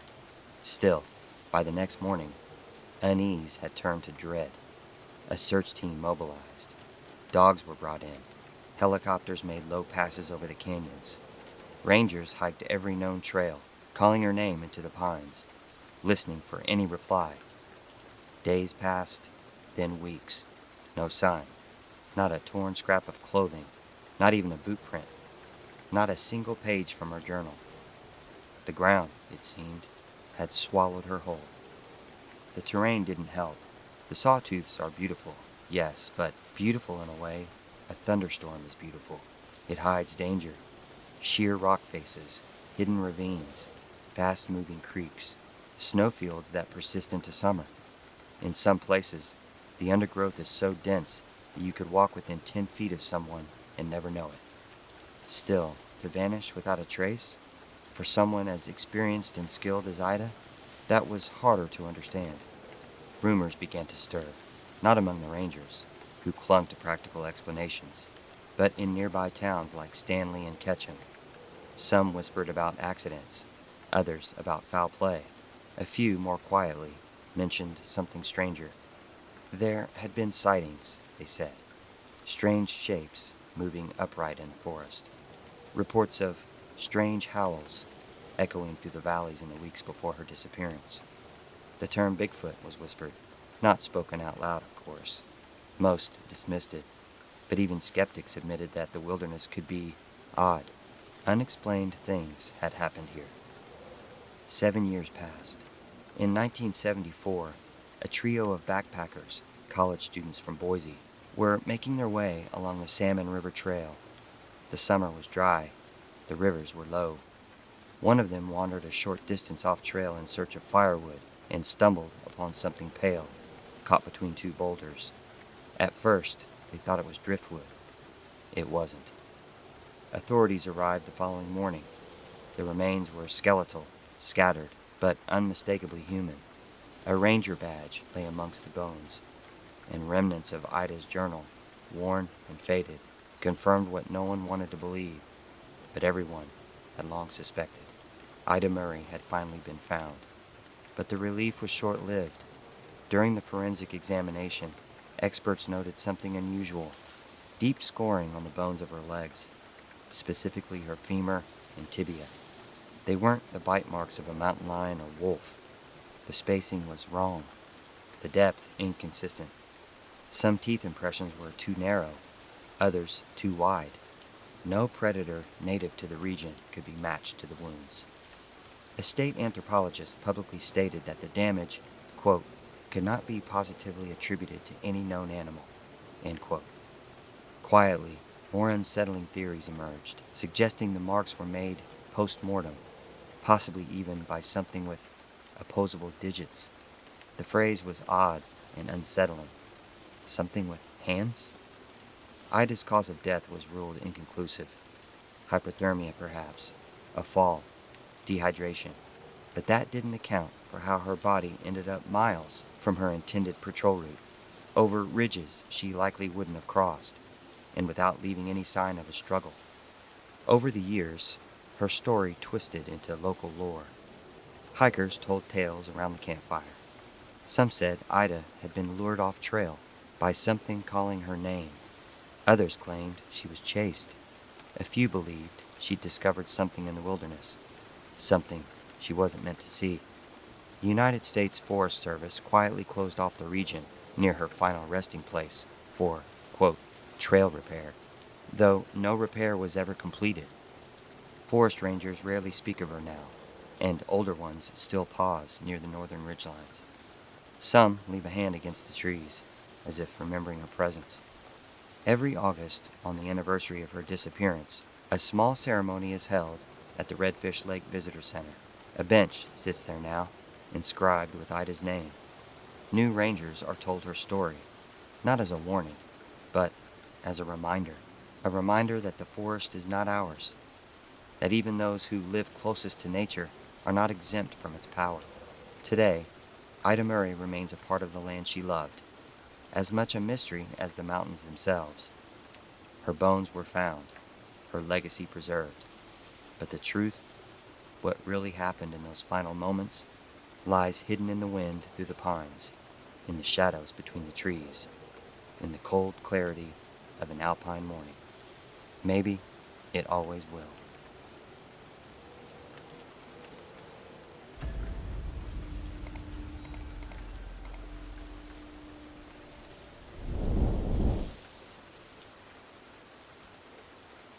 In the spring of 2002, the forests of Tequamanon Falls State Park became the backdrop of a terrifying experience for two recent medical graduates. Mariah Cooper, 28, and her friend Hannah McCrary, 27, set out on what was meant to be a celebratory camping trip, commemorating their hard-earned degrees. Instead, their long-awaited adventure morphed into an unimaginable nightmare. This unbelievable tale serves as a cautionary reminder of the importance of safety awareness while camping in the vast wilderness. Mariah Cooper and Hannah McCrary met during their college journey in Grand Rapids, Michigan, and became fast friends. They discovered they both had a lot of common interests, including their love for hiking and nature itself. They often spent the weekends exploring various trails in and around some of Michigan's beautiful wooded landscapes. Excited to celebrate their graduation, the two women planned a getaway to the beautiful remote vistas of Michigan's Upper Peninsula. Known for its lush forests and stunning waterfalls, the Tequamanon State Park seemed like the perfect escape. It had been on their bucket list for some time, so they couldn't wait to finally make it a reality. Little did they know, their trip would descend into the most frightful event of their lives. One that would end with only one of them living to tell the tale. On May 31st, 2002, Hannah and Mariah made the 5-hour drive from Grand Rapids to Tequamanon State Park in Hannah's new red Honda Civic, a graduation gift from her parents. They listened to their favorite music, laughed, and talked about their upcoming weekend before arriving at the Lower Falls parking lot around 4 p.m. Surprisingly, there were no other cars in the area. With a few hours of daylight left, they wanted to get to the backcountry campsite near Clark Lake so they could set up their camp and enjoy the sunset. After double-checking their backpacks, the two of them began their 3-day adventure on the Upper and Lower Falls Trail. A couple of hours later, they arrived at Clark Lake. It was as beautiful as the pictures they had seen on the internet. They took some time taking their own photos with Mariah's old-school Polaroid camera she borrowed from her mother. Taking selfies was a bit of a challenge, since cell phones with cameras hadn't quite made their introduction. After setting up camp and starting a fire, they cooked dinner and enjoyed the setting sun while chatting about life, relationships, and of course the next chapter of their new careers. Before they turned in and retreated to their tent, Mariah stepped away to relieve herself while Hannah cleaned up camp and placed their extra food items in a nearby bear box. Both were seasoned campers and fully understood the prudence of using the buddy system, whether in the wilderness or at the many college parties and nightclubs they attended while they were in school.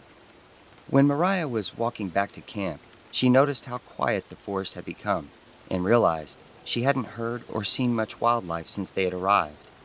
Oddly, she couldn't remember seeing any other people on the trail either. Later, as they nestled in their tent, Mariah zipped the tent closed, commenting on how much chillier it had gotten, then asked Hannah if she remembered seeing anyone else since they'd arrived, but she couldn't recall. They joked about not getting too creeped out of the possibility of being alone in the entire park, as it was unlikely to be the case, being they were on the cusp of summer. To calm any unspoken fears, they talked about the day ahead and the memories they would make before falling asleep. The next morning, the women woke to the sound of the trees blowing in the breeze. It felt abnormally frigid, despite staying bundled in their sleeping bags. Something didn't feel quite right, and when they sat up, they understood why, as their eyes adjusted to a troubling sight. Their tent was completely unzipped. They looked at each other in unison, eyes wide. Did one of them wake in the middle of the night to pee and forget to close it? Hannah quickly stated it wasn't her. She was about to ask Mariah the same thing, but before she could get the words out, Mariah shook her head no. Both undoubtedly recalled Mariah zipping the tent shut before they bedded down. Their hearts dropped to the pit of their stomach when they came to the realization that someone or something had opened their tent in the middle of the night. After getting dressed, Hannah and Mariah sipped coffee and ate granola. They tried to soothe each other's fears by presenting any other possibilities that could have resulted in their tent being opened, knowing in their hearts it could only be the most obvious. Once they packed up camp, they began the next 7-mile leg of their hike, hoping they could forget the unsettling feeling weighing on their minds. For a while, they walked in silence, looking over their shoulders and attempting to stay alert of their surroundings. After a mile or two, they arrived at a beautiful waterfall. The gorgeous view calmed their troubled spirits. They took more photos and tried to forget the morning's events. After eating a snack and rehydrating, Hannah and Mariah hopped back on the trail. Mariah bent down to retie her hiking boot. Suddenly, she heard the sound of a twig break deep in the woods. She snapped her head toward the noise. About 30 yards into the forest, she noticed what looked like a bending or refracting of light. Thinking it was just a mote in her eye, she rubbed it, then blinked a few times. But it was still there. Then it shifted behind a tree and disappeared. Mariah jogged a bit to catch up to Hannah and asked if she'd heard the sound, but she hadn't. Both agreed that Mariah was still a bit jumpy from what happened earlier. However, Mariah kept what she saw to herself and secretly hid her rising inner feeling they were being watched. The rest of the day was uneventful, and around 3 p.m., they arrived at their next campsite near the Tuquamanon River. Mariah began pitching their tent as Hannah walked the perimeter, gathering firewood. Mariah kept her sights on Hannah, making a concerted effort to stay cognizant of their environment. Meanwhile, Hannah sauntered through the grass at the edge of the tree line, holding a handful of wood. As she bent down to pick up one last piece, a deer bolted out of the woods, startling her, causing her to drop her plunder. She shrieked and held her chest tightly, watching the deer run across the open area of the campsite. She noticed Mariah watching as well. They both acknowledged each other and smiled in response. When Hannah bent down to gather the scattered firewood, she heard more rustling in the distant foliage. She scanned the area expecting another deer, and to her disbelief, she noticed something she couldn't explain. It appeared to be a transparent blob-like figure resting into a still position, as if slowing to a stop. Hannah squinted, holding her gaze on whatever it was. She blinked, and it was gone. Her eyes darted back and forth, trying to locate it again, but she couldn't see it. Like Mariah, she too felt like she was being watched. She trotted back to Mariah, who was just finishing up the tent, and tossed the wood on the ground. Mariah started to mention the deer, but Hannah quickly interrupted her, telling her she saw something in the woods she couldn't explain. After a beat of silence, Mariah shared what she had seen back at the waterfall. Trying to make sense of it, Hannah described it as being camouflaged, looking similar to the creature from a movie she saw with her brother when she was 14. called Predator, starring Arnold Schwarzenegger. Mariah had seen the same movie and agreed that no matter how silly it sounded, it was the most accurate description. The women were beside themselves and wondered if the deer that startled Hannah and ran out of the woods was running from what they saw. Was whoever or whatever it was responsible for opening their tent? They thought they could have been overreacting, allowing their imaginations to run wild, but they reassured each other they weren't crazy. Far from it. They were medical grads, for goodness sake, with official letters that came after their names. Suddenly, a whistling sound came from the direction of the tree line, but it didn't sound like a bird. It was more like someone signaling someone else. Both acknowledged the situation felt increasingly uneasy and didn't sit right with either of them. The growing impression of being stalked had become a very real possibility. Hannah quickly grabbed her backpack and dug out her Nokia cell phone and noticed the battery was almost dead. Plus, there was no service, which was not really a surprise considering where they were. In that moment, she remembered she had forgotten to call her parents to let them know they had made it to the park. Mariah checked her cell phone as well, but with the same result: no service. Their instinct for self-preservation set in. Without haste, they decided to pack up and try to hike out of the park, knowing that reaching Hannah's car before dark would be a tall order, since the sun was already going down. They figured if they moved at a rapid pace, they'd make it to Hannah's car by roughly 9 p.m. Darkness descended upon the park, and it was becoming a little harder to see. As they made their way swiftly down the trail, they took small breaks for water. Their fears intensified, a feeling that crescendoed as time passed. Without warning, Mariah stumbled and fell to the ground, holding her ankle. Hannah dropped her pack and rushed to her aid. That's when they noticed what Mariah had tripped over. A deer was lying slightly off the path, with an arrow sticking out of its neck. They wondered if it was the same deer they saw before. Regardless, hunting season was still months away. This fueled their growing distress. As Hannah helped Mariah to her feet, they heard a swish sound, like something cutting through the air. Without warning, an arrow burst through the front of Hannah's thigh, spurting blood onto Mariah's face. Hannah screamed in pain and fell to the ground. Mariah moved to help her and quickly noticed some sort of cable attached to the back of the arrow sticking out of Hannah's leg. She examined it closer and realized the arrow wasn't your normal wooden arrow. This one was made out of solid metal material.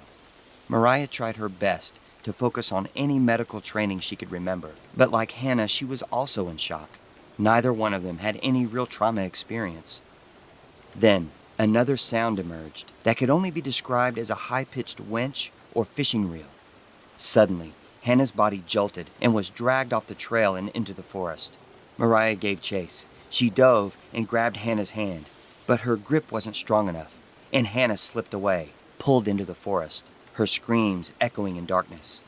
Mariah pulled herself off the ground and realized there was nothing more she could do.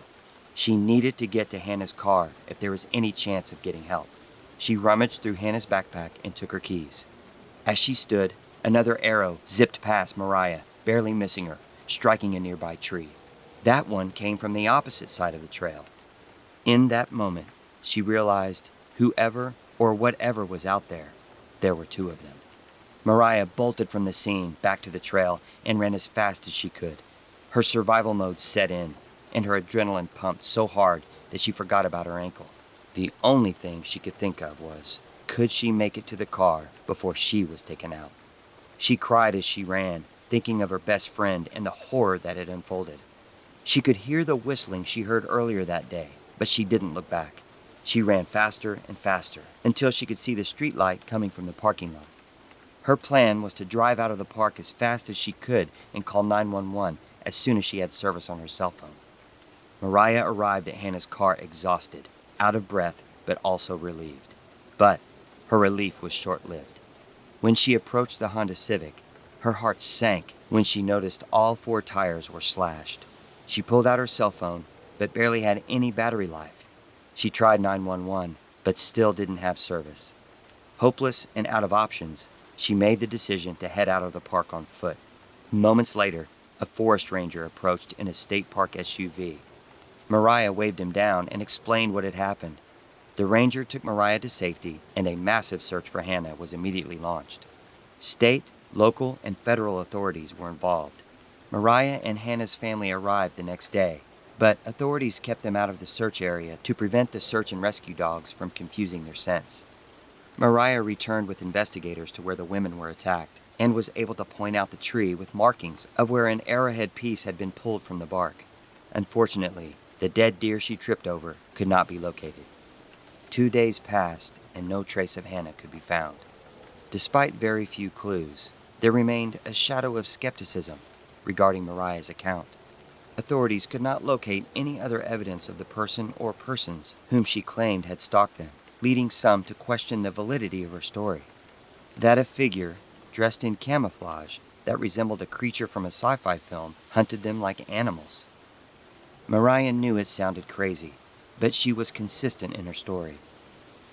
A few weeks later, back home in Grand Rapids, Mariah was going through her backpack and pulled out the Polaroid photos her and Hannah had taken before their trip turned for the worst. As she flipped through them, she cried at the thought of her friend being taken, being pulled into that wooded abyss. Studying one of the selfies they had taken by the lake, she noticed something chilling in the background. It was what appeared to be the camouflaged figure crouching near the tree line. She submitted the photo to authorities, but according to investigators, they shrugged it off as a lighting artifact of the lens due to some overexposure in the picture. In October, only 4 months later, a middle-aged couple was hiking off trail with their English Springer Spaniel into Quamanon State Park. During their hike, the dog began sniffing and barking at some underbrush in a clearing where they had stopped to eat lunch. The couple went to see what was causing the dog to react in this way, and when they inspected the area, one of them stepped on what sounded like metal. They wiped away some of the dirt and leaves and discovered a metal door with a handle. They lifted the door and swung it open, revealing a grisly sight. It appeared to be an abandoned man-made bunker, roughly 7 feet deep. The couple marked the area, left the park, and called the sheriff. Authorities arrived and conducted a thorough investigation. What they uncovered not only validated Mariah's story, but it would haunt those that visit the state park for years to come. The underground bunker contained 5 human skeletons hanging on the walls, displayed like trophies, an extremely disturbing sight that rivaled the scariest of horror films. Even more puzzling were 2 military-grade ghillie suits, fashioned with diamond-shaped mirror pieces covering them from top to bottom. When the suits were examined, they appeared to be very well designed and looked almost invisible to the naked eye in almost any environment, again confirming what Mariah perpetuated. In addition to the suits, metal arrowhead pieces were collected that matched the markings in the tree, near where the incident had taken place, and exactly as Mariah had described in her statements. When the coroner's office studied the skeletal remains, they were able to identify 3 out of the 5 corpses. Sadly, one was identified to be that of Hannah McCrary. Due to the extreme decomposition of the remains, causes of death were undetermined. The families didn't know how to process the horrifying news. As for the other 2 Jane Does, they continued to be a mystery.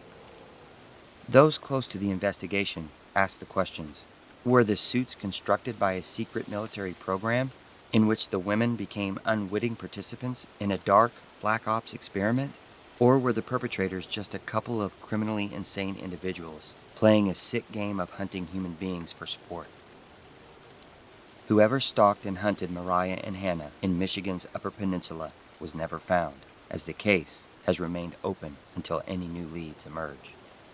Hannah McCrary's family erected a memorial in her name and the others who were lost in the Quamanon State Park. Mariah visits the memorial every year with Hannah's family on the anniversary of their fateful trip to remember her best friend and the wonderful memories they shared.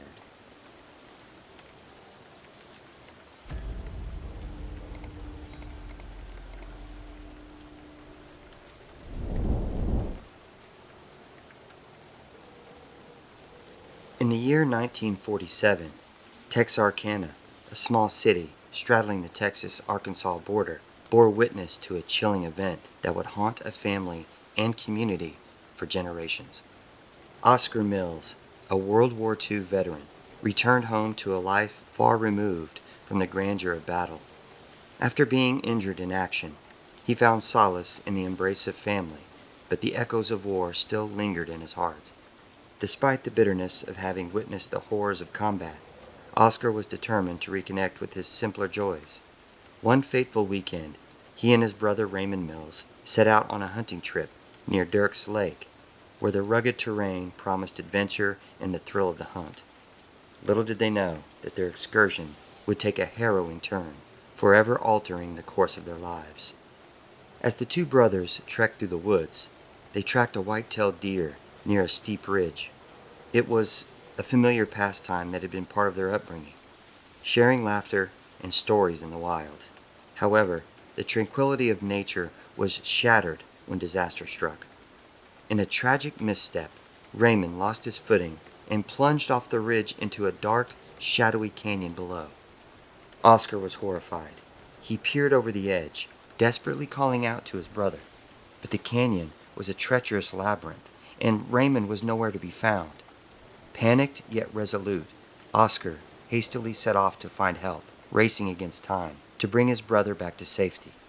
When Oscar returned with local rescue teams, hope still flickered in their hearts. But as the search efforts began, they faced an unnerving dilemma. Despite climbing through the rugged terrain of the canyon and calling for Raymond, all they found was a haunting silence and his rifle lying alone on the forest floor. The deeper they searched, the more unsettling the situation became. Adding to the mystery, an eerie discovery was made. Strange three-toed tracks were found around the area. The local residents, already intrigued and unsettled by the wilderness, speculated wildly. Could these tracks have been left by an unknown creature? Were they connected to Raymond's disappearance, or simply an odd anomaly of the forest? As parents and children spoke in hushed whispers about the three-toed beast lurking in the woods, the narrative began to shift from one of simple tragedy to an inexplicable mystery. Despite extensive search efforts that lasted days and weeks, no trace of Raymond was ever found. The community, which had once been filled with hope, now found itself shrouded in sorrow and unanswered questions. Oscar, too, wrestled with loss. Each time he visited the woods, memories flooded back, a painful reminder what had been torn away. As years turned into decades, the story of Raymond Mills transformed from a family tragedy into a local legend. The ghost of the young man lost to a canyon haunted not just the Mills family, but the collective memory of Texarkana. The tale sparked conversations at gatherings, a mixture of sorrow, disbelief, and speculation. Was Raymond taken by the wilderness, or something more sinister? The three-toed tracks became a point of intrigue, shrouded in local lore, evocative of cryptids and folklore, drawing curious visitors to the area. Although Oscar Mills found his way back home from the battlefield, the scars of that hunting trip near Dirk's Lake remained a poignant reminder of the fragility of life, family bonds, and the enduring search for answers in the face of profound uncertainty. Today, the Mills family seeks solace in the hope that one day Raymond will be found, and the mystery of his disappearance will be unraveled. But for now, it remains an enigmatic chapter in Texarkana history, a tale interwoven with remembrance, love, and the wonders that nature often hides.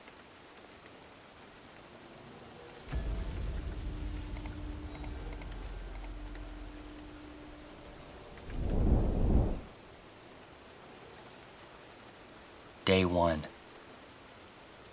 They drove through the snow in near silence, the hum of the engine barely masking the tension between them. The trip had been Luca's idea. One last try, he said. A few days in the mountains to remember what it used to feel like. Before the distance. Before the silence. No phones, no fights. Just time. Amber had agreed. Not because she believed it would fix anything, but because part of her wanted to believe he still meant it. They weren't angry with each other. Not anymore. Just careful. Like strangers in a house that used to be theirs. The road narrowed as they climbed. No cell signal, no GPS. just a handwritten set of directions and the occasional green marker pole jutting up from the banks of snow.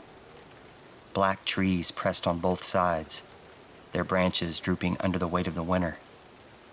A sign for Hollow Lake appeared and vanished just as quickly, half buried in ice and rust. Lucas kept his eyes on the road. Amber kept hers on the forest. The cabin appeared around the final bend, a boxy A-frame nestled at the edge of the frozen lake, its porch half covered by a drift of untouched snow.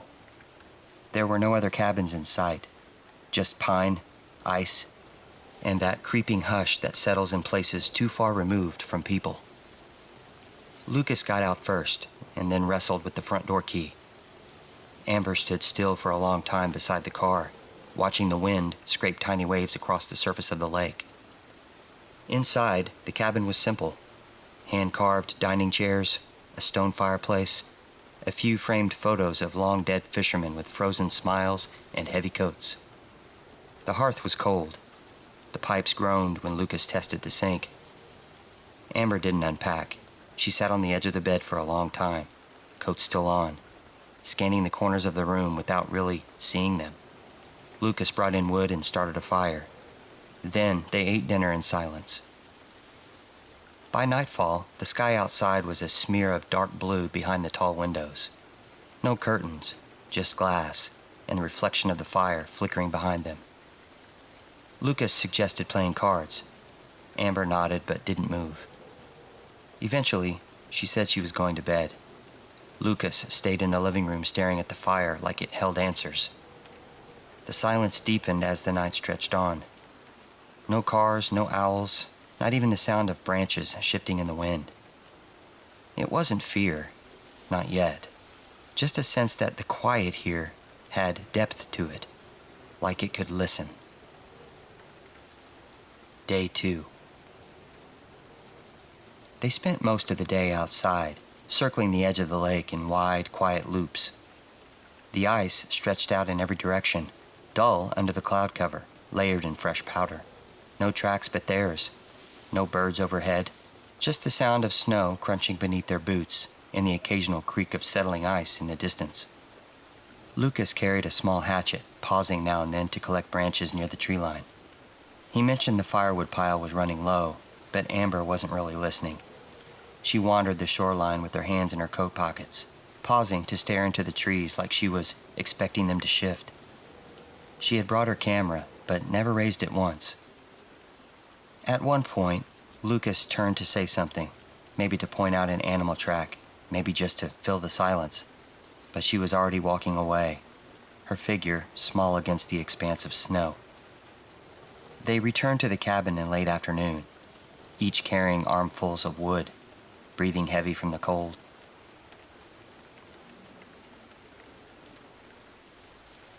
Lucas built a new stack by the fireplace. Amber shook the snow from her coat and started boiling water on the stove. For a moment, they sat on the floor in front of the hearth with bowls of instant soup between them. The fire cracked softly behind the quiet. Lucas made a small comment, something about the silence being good for them. A clean slate, like starting over. Amber smiled, but it didn't reach her eyes. Later, while washing the dishes, she asked how long the trip was supposed to be. 4 nights, Lucas said, drying a mug with the corner of his flannel sleeve. She nodded. Nothing else.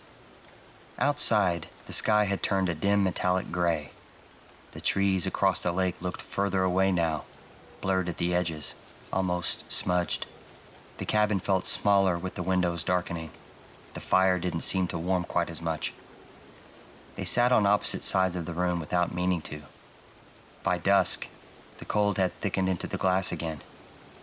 The lake was vanishing into fog, and the trees beyond it looked like figures pressed into the frosted glass. Then came the knock. 3 slow raps against the front door. Not loud, just deliberate, measured, like someone who knew there was no need to rush. Lucas was alone in the living room, half dozing near the fireplace, the light from the flames casting long shadows across the cabin walls. He opened his eyes slowly, unsure if the sound had been part of a dream. The knock came again.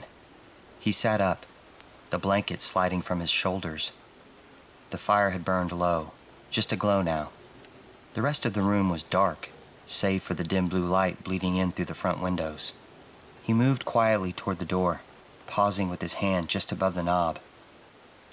The air on the other side felt colder, like the draft was pressing inward. He waited. No third knock. No voice. Just silence. Lucas turned on the porch light. The bulb flickered once, then held. He hesitated, then opened the door. The snow outside glowed faintly under its glare, untouched, smooth as plaster. No footprints, no shifting branches. Nothing but the night and the soft whisper of the wind across the lake. A rush of cold swept in, biting against his bare skin. The porch creaked beneath his feet. He stepped out far enough to lean and peer into the trees, but saw nothing. No movement. He listened for a long moment, then stepped back inside and closed the door. Day 3.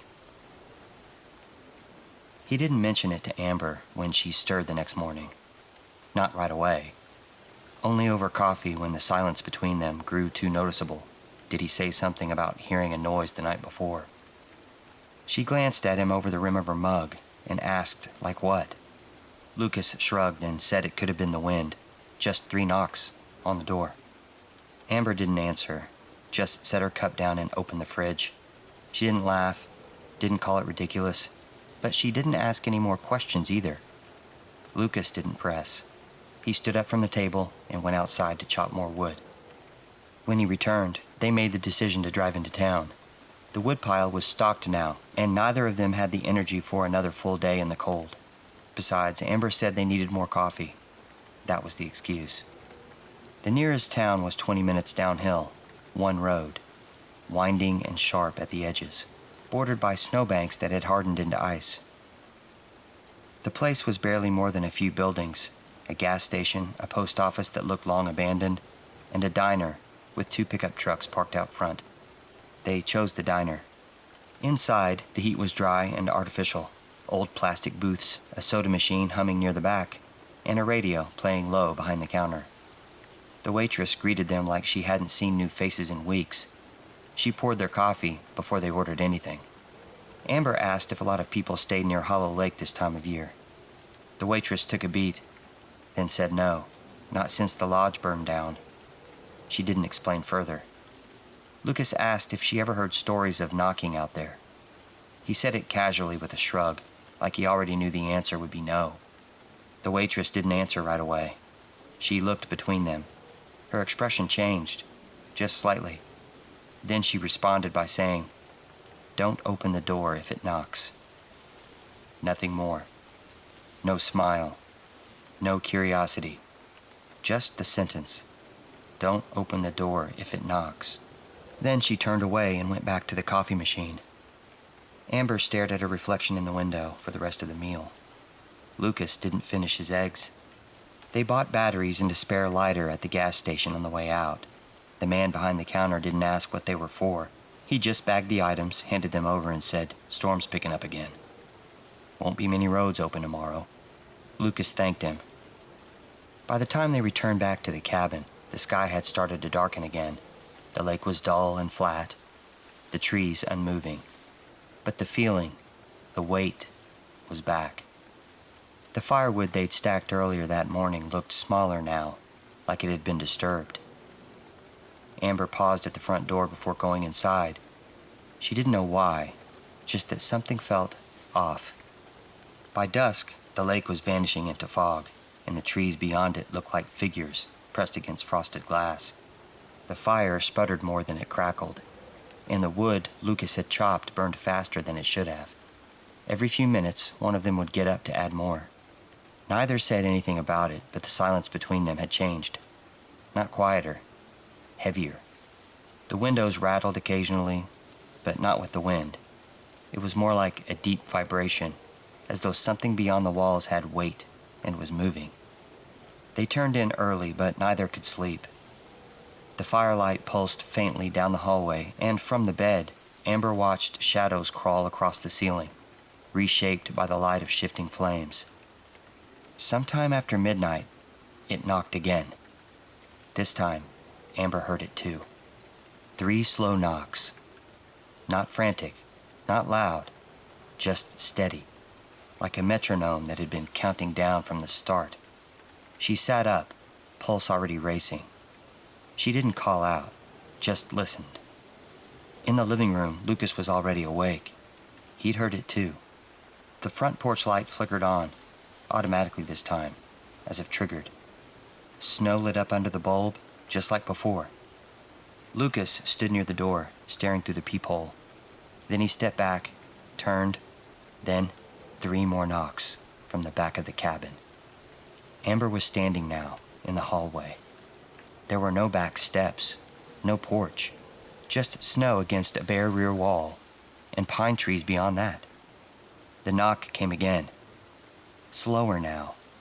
From the far wall. 3 dull thuds. Then again. This time on the side window, the one overlooking the tree line, as if whatever it was had circled the entire house without making a sound in the snow.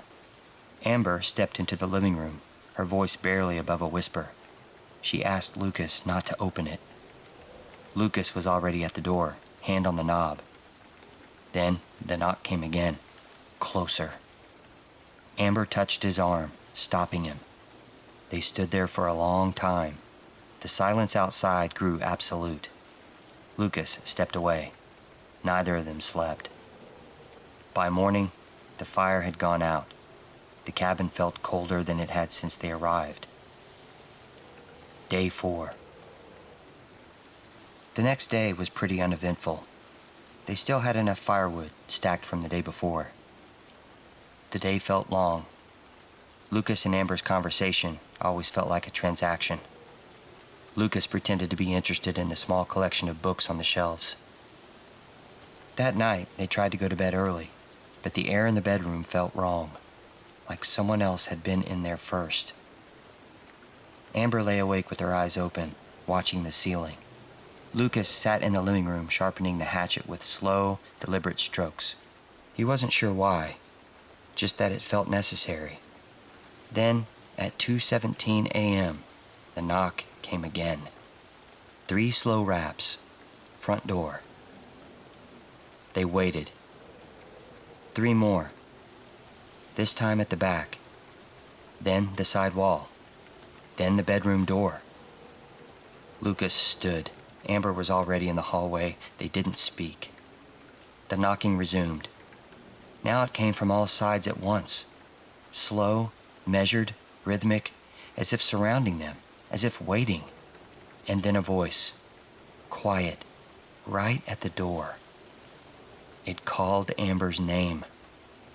Not whispered, not shouted, just spoken, like it knew her, like it had always known her.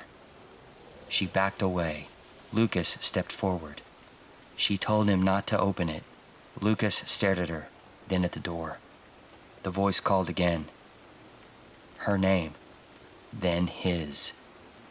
Lucas reached for the handle. Amber stepped between him and the door, eyes wide, her voice shaking now. She told him if he opened it, it wouldn't be him anymore. It wouldn't stop at him. The voice called out one more time, then fell silent. They stood like that for a long time, frozen, between whatever was outside and whatever was breaking them apart inside. Eventually, Lucas stepped away. Amber made sure the door was locked. The knocks didn't come again. Day 5. By morning, the snow outside was deeper than ever. It had stormed all night. The trail they'd carved days earlier was gone. Even the porch looked unfamiliar, like it belonged to a different cabin entirely. A snowdrift was pressed against their car, tires sunken deep in the snow. They both knew their vehicle wouldn't be able to be moved anytime soon. Lucas said they should try to hike out. Amber agreed, though her voice sounded distant to her own ears, like it was echoing from somewhere behind her. The sky was pale, drained of color.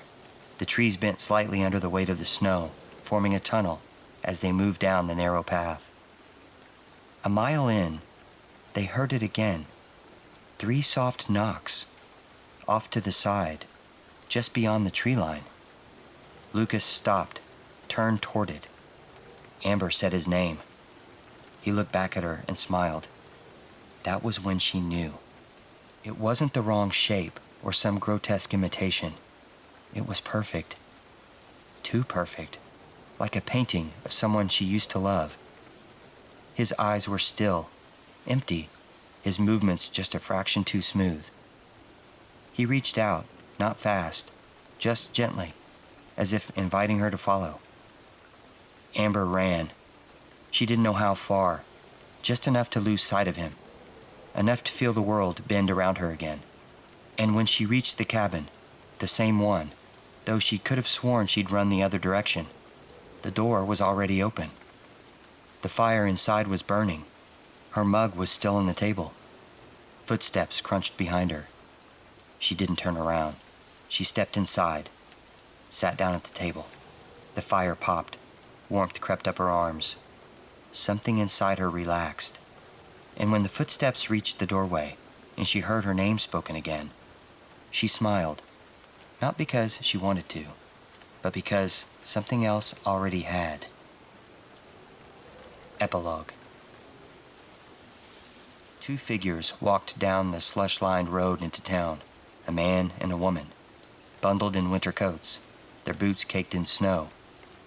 They moved in sync, turned their heads the same way when cars passed, smiled the same smile when strangers nodded hello. They gave names, said they'd stayed at a cabin by the lake, just needed a jump, maybe a ride to the next station. Nice people, grateful. No one questioned them. They looked normal enough, but if you watched them closely, really watched, you'd notice something strange. The way their smiles lingered too long, the way they spoke, like they'd practiced it, and the way they always paused, just briefly, when someone knocked.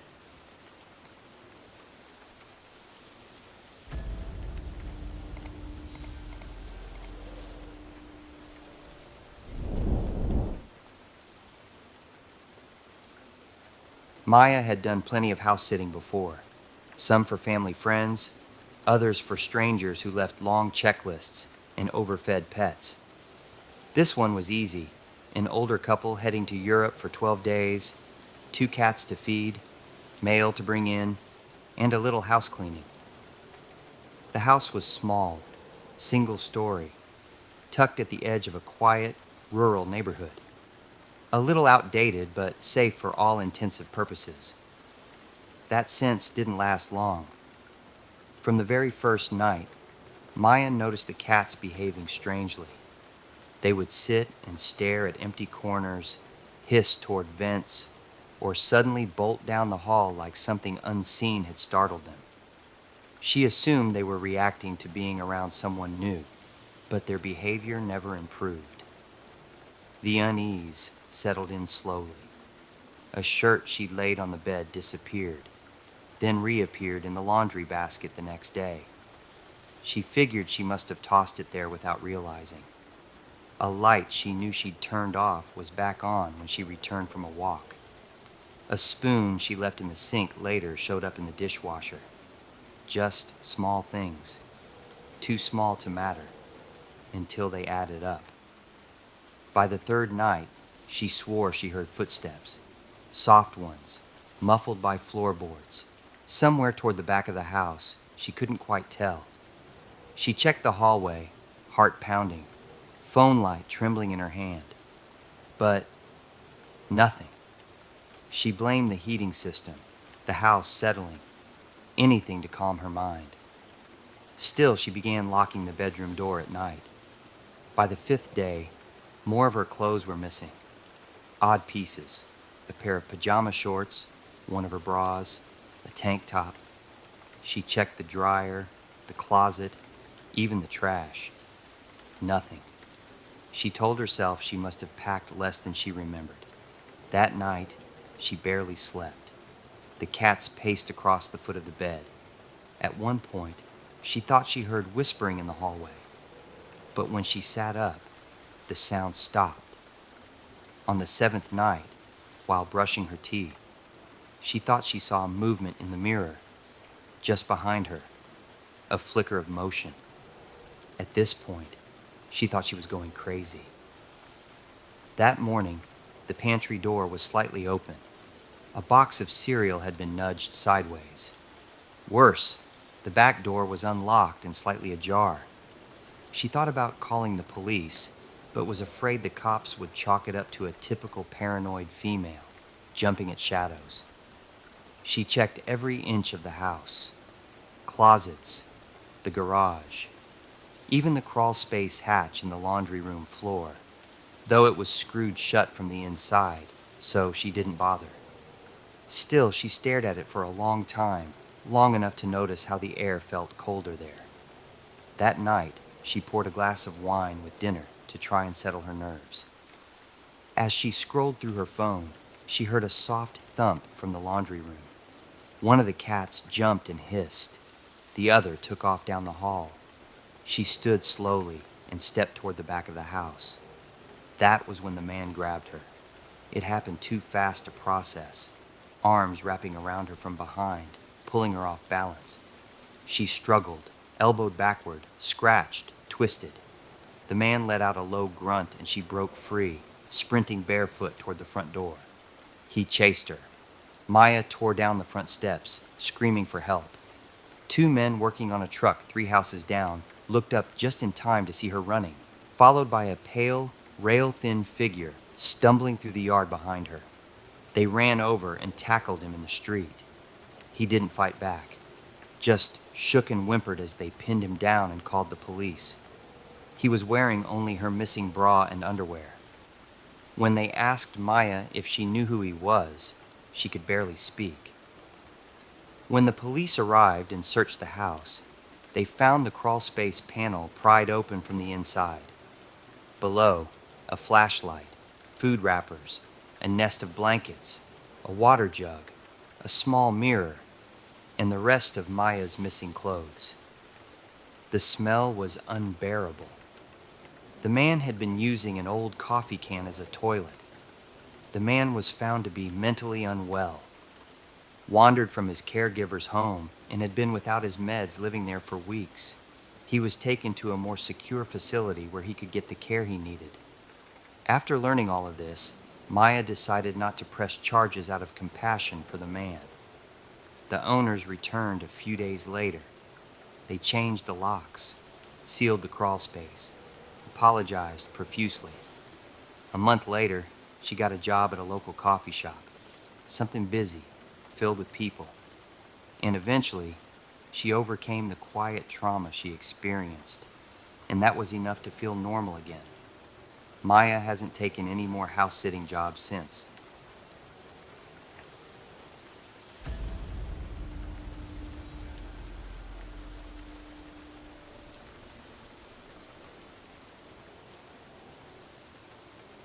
It started with a thread.